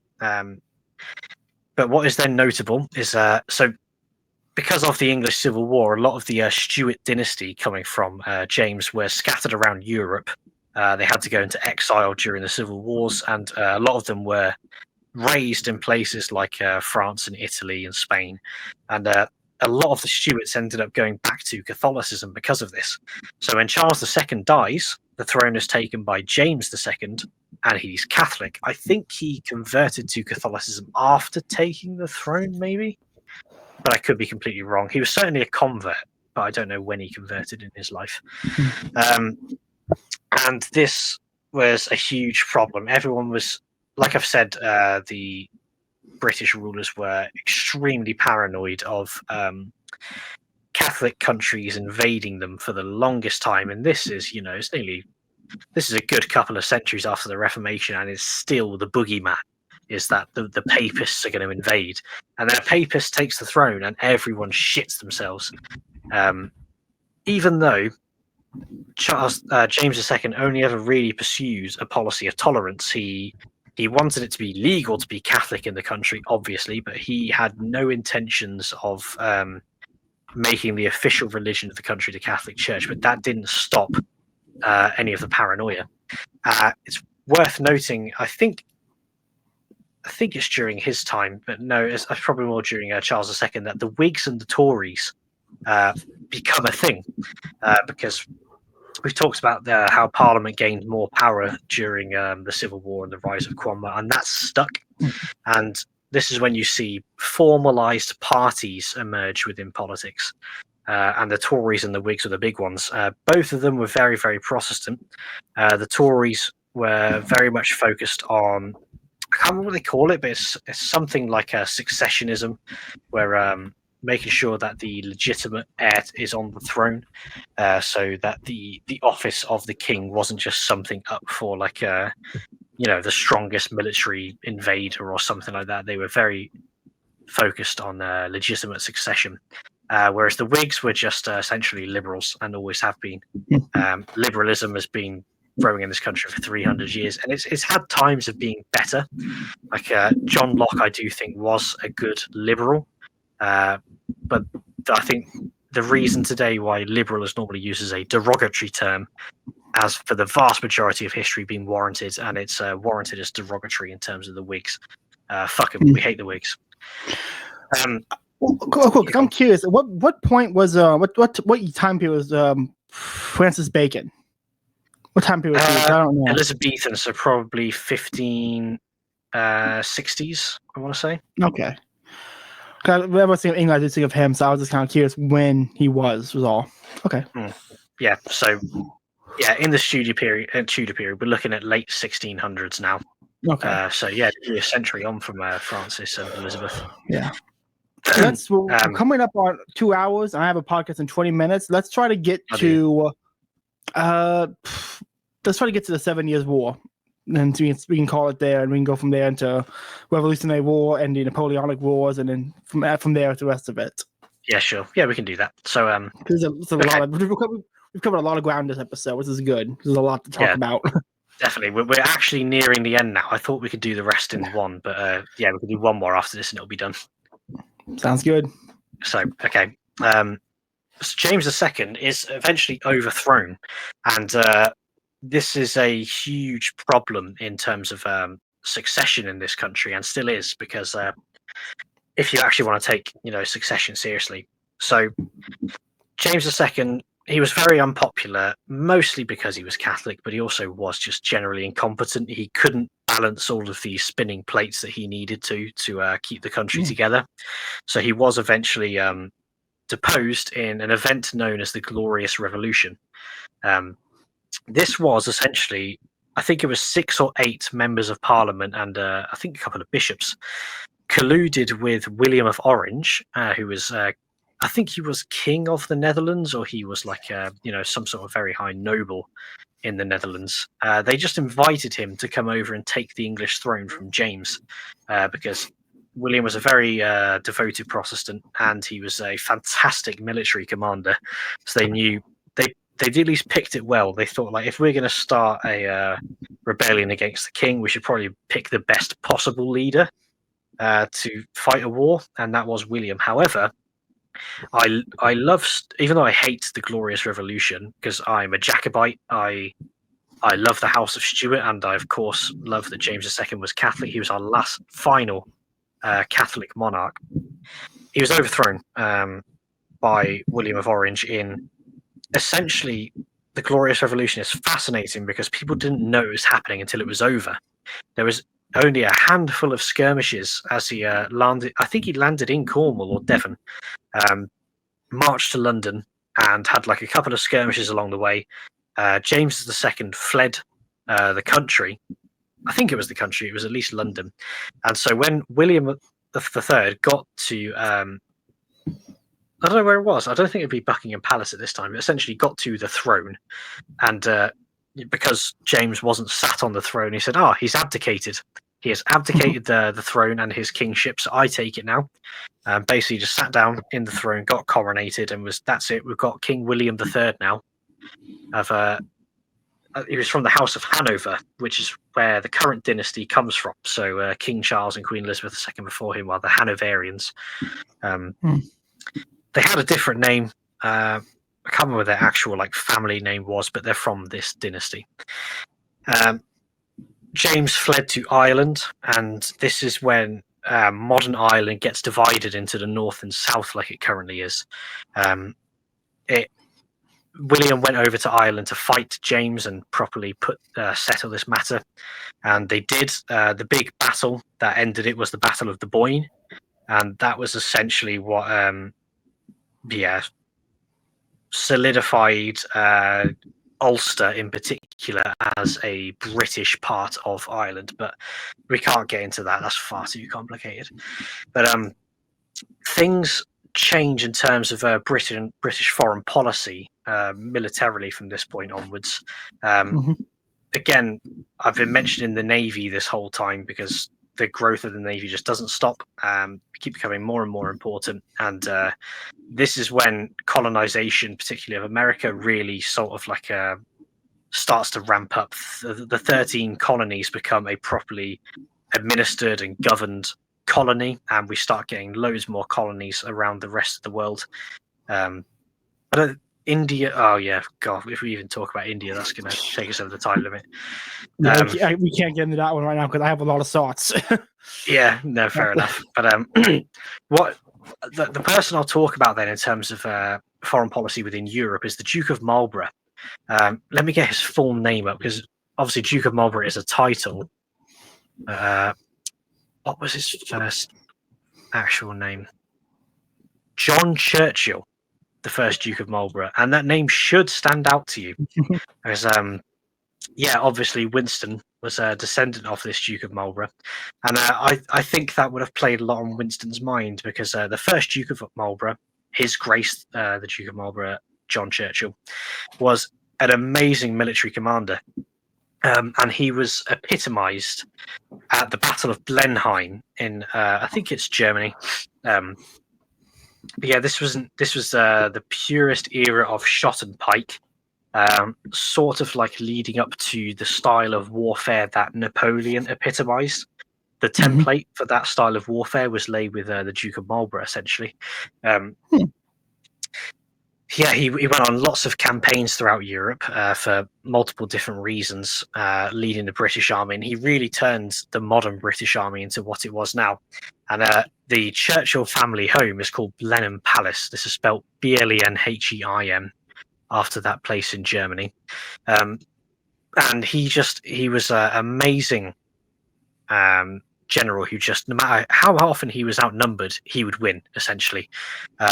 He pioneered a more holistic form of warfare, like I can't remember what Napoleonic battle it is, but it's one that I find fascinating, because the French were crossing a river downstream, and the opposing defending forces would dump huge logs in this river that would flow downstream and knock out the French bridges. And this wasn't Duke of Marlborough who did that, but I mention it to say that was his sort of style of warfare. He was an incredibly lateral thinker. He was the full-rounded military commander who thought more about just troop placement on the battlefield. And not long after that, we also get the Battle of Gibraltar, and again, this is incredibly important for Britain's position within Europe. So if anyone doesn't know, Gibraltar is essentially the most southern point of Spain. It's called the Rock because colloquially, because it is essentially just a little rock that juts out into the just opposite from Morocco. The Strait of Gibraltar is this really small bit of the Mediterranean Sea, which connects it to the Atlantic. So you can imagine at this time, this is the great age of imperialism. If you wanted to get anywhere from the Mediterranean to the New World, or down the western Cape of Africa, or up to Britain and Scandinavia and Germany, yada yada yada, you had to go through the Strait of Gibraltar. And the Royal Navy, really, this is when it sort of ended any Spanish dominance on the seas, defeated Spanish off the Strait of Gibraltar, and Gibraltar is still today a British overseas territory, is what they call it these days. Used to call it imperial holding or colony or something like that. And that was 300 years ago. We've owned Gibraltar for that long. It was also the founding of the Royal Marines, who are one of the... Strait of Gibraltar, you said? How you spell it? Yes. Gibraltar is Gibraltar. Oh, but weren't those called in the ancient days the Pillars of Hercules? Oh, I don't know. I've never heard of that. Pillars, yeah. They were called the Pillars of Hercules. They were marked basically the edge of the Mediterranean, and it's where Jonah was trying to get to instead of going to Nineveh. Oh, right. Oh, there you go. Okay, I knew that sounds familiar. Yeah, that's the ancient name for it, was Pillars of Hercules. And it makes a lot of sense because we talked about, when we talk about the Romans first making contact in England, if you were a sailor used to the Mediterranean, like the Mediterranean is like the easiest sea in the whole bloody world to sail in, and the Atlantic Ocean and the English Channel are completely different beasts entirely. So, like, if you were a sailor in the classical Greco-Roman world, Gibraltar might as well be the edge of the world for you, because if you try going the Atlantic in a trireme, you're going to have a bad day. Yeah, extremely historically important place, and under British control for 300 years, uncontested. And I think we've only got 10 minutes, so we can't really touch the 7 Years' War. But just something I find hilarious about Gibraltar is a lot of people want to see it return to Spain, just because the idea of Britain being anything more than a vassal state of the American Empire is unconscionable in the mind of the modern man. So every now and again, there'll be something like a Spanish ship will pass through the Strait of Gibraltar, and like, oh, they played the Spanish national anthem and the Brits could hear it. I was like, are you fucking...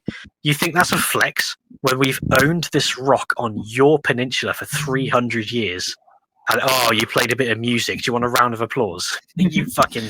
You lost and you are still losing. Get fucked. It reminds me whenever this video of an Irish guy driving past Buckingham Palace and he's blaring "Come out, you black and tans." Yeah, I know the one you mean. So it's very funny how easy it is for Britain to live rent free in the heads of other countries who lost to us and still haven't gone over it. Yeah, I'm sure you saw a tweet from that Indian chick on Twitter saying who's being colonized now and talking about all the Indians owning homes. What a cunt. Yeah. People really do hate you guys for like long-lasting reasons, and it's even in America, we still make jokes. Like every time I'll see people who like hate America, but the moment a British president says anything, they're like, "Fuck off! You don't get to have an opinion anymore." Like the lasting hatred you guys foment is quite interesting. Which I just find utterly retarded, because it's entirely fucking. It's entirely post-revolutionary propaganda.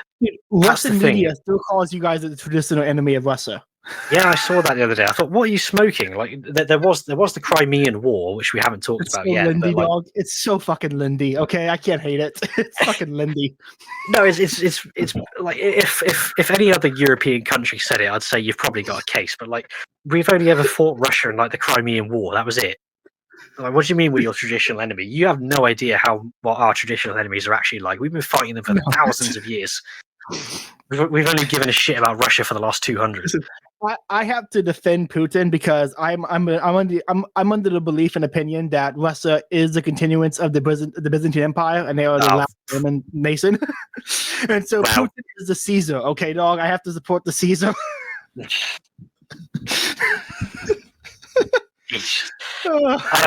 I don't irrationally hate Russia. I just think that phrase is bullshit, and they're not the new fucking Byzantines. They copied Greek culture because they had none of their own. Nah, man, Herod, the Varangian god, dog, the Varangian god. I can't even. Yeah, they were fucking Swedish. It is. It's just such a wild series of history that I'm like, it's so funny to think there's still a Caesar that I'm gonna adopt this for memes because it's just so funny to think Putin is the Caesar of the last Roman Empire. Yeah. Sorry, it's just so funny to me. Okay, we're running up on time. Are there any final thoughts on the issues we covered, or do you want to just go into plugs? No, I don't think so. No, I'm just looking. We've got a few more years to get through. America will have a lot more of involvement in English history from this point onwards. Because once we defeated the Spanish in the Armada and at the Straits of Gibraltar, then it's like the Royal Navy just hits terminal velocity and can't be stopped. And that then leads to America, and then later India, and then the biggest empire in the world. So there's still a lot more to come.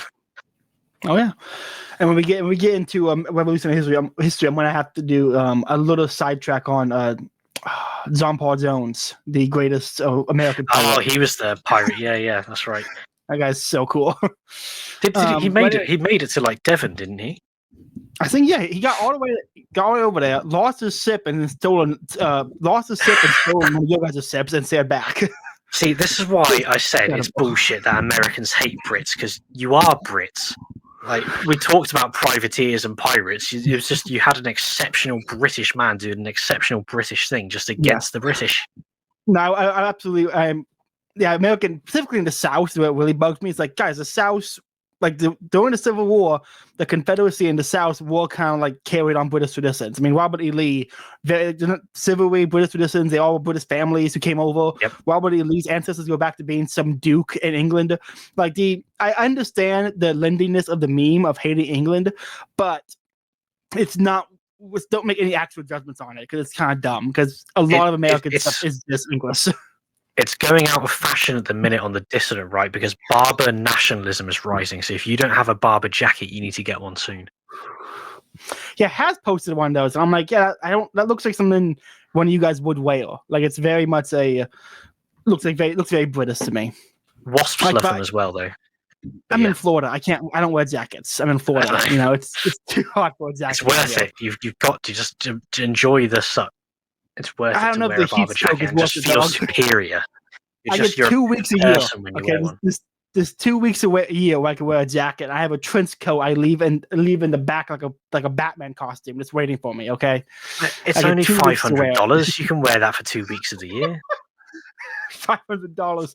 That's my. I think that is what they go jacket. It's. No, I can't do it. No, the most expensive jacket I own is $250, and it's a Han Solo jacket from Disney. It's insane purchase. Right, fucking sell that and buy a Barber one right now. You've got if you can own a Han Solo jacket, I hope you never wear it. So if your excuses are. I bought it right before I hit the gym, so I working out seriously. Now my biceps are too big to fit in the jacket. And actually, if I wear it and flex, I rip it, so I can't. If you've got an expensive jacket that you can't wear, and it's a fucking Han Solo jacket, sell that and get another jacket you can't wear, which is a Barber. Okay, I'll look at getting a Barber jacket. Hey man, thank you so much for coming on. I absolutely love doing these long form history podcasts because it's just there's so much history I don't know, and it's really fun to learn in this quick conversational way. And it's just English history is very cool. You guys have a very cool history to be proud of, and it's always fun to learn more about it. We do indeed, and it's one that you can never stop learning about. Like there's so much that I wouldn't have included. Like I'm just looking here at my notes between the Battle of Gibraltar and the 7 Years' War. There's 50 years. Like 50 years of industrial revolution and world colonization that I'm just not even able to talk about because it would be too much. Yeah, and the colonization stuff is also.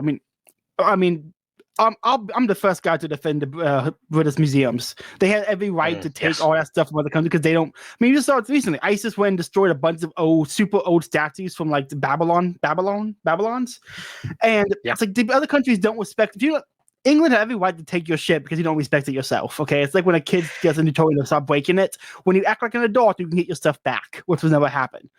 And you might know it, but when you walk into the British Museum, the first thing you see is the Rosetta Stone. It's the only way we know how to translate ancient Egyptian hieroglyphs, and it was discovered by the French 200 years ago because the Egyptians were using it as a brick. Yes, the modern Egyptology exists because Napoleon brought scholars with him to Egypt. Okay, that's why it exists, and that alone puts Napoleon one of the great men of history. Everything else he did also puts him up there, but I'm a huge Napoleon fan. And then before I get to Napoleonic Wars, I'm going to be taking very much like Napoleon was right. He should have won every battle. Right. Well, then I think we might have another 2 episodes ahead of us instead of just one. Then, because the amount of tangents we can go off from now on are just crazy. Yeah, absolutely. It was why the next few episodes are going to be really fun. So I'm looking forward to those. But go ahead and give your plugs. Where can people find you? We're going to listen to more of this. Go ahead and give your plugs. 𝕮𝖊𝖆𝖉𝖆. And I like letting people try and figure out how to spell that on their own. That's Twitter, YouTube, and Substack, all the same. Fantastic. Well, again, thank you so much for coming on. It's been a lot of fun. Everyone, thanks for listening. Remember, God made you special and he loves you very much. Have a good night. Amen.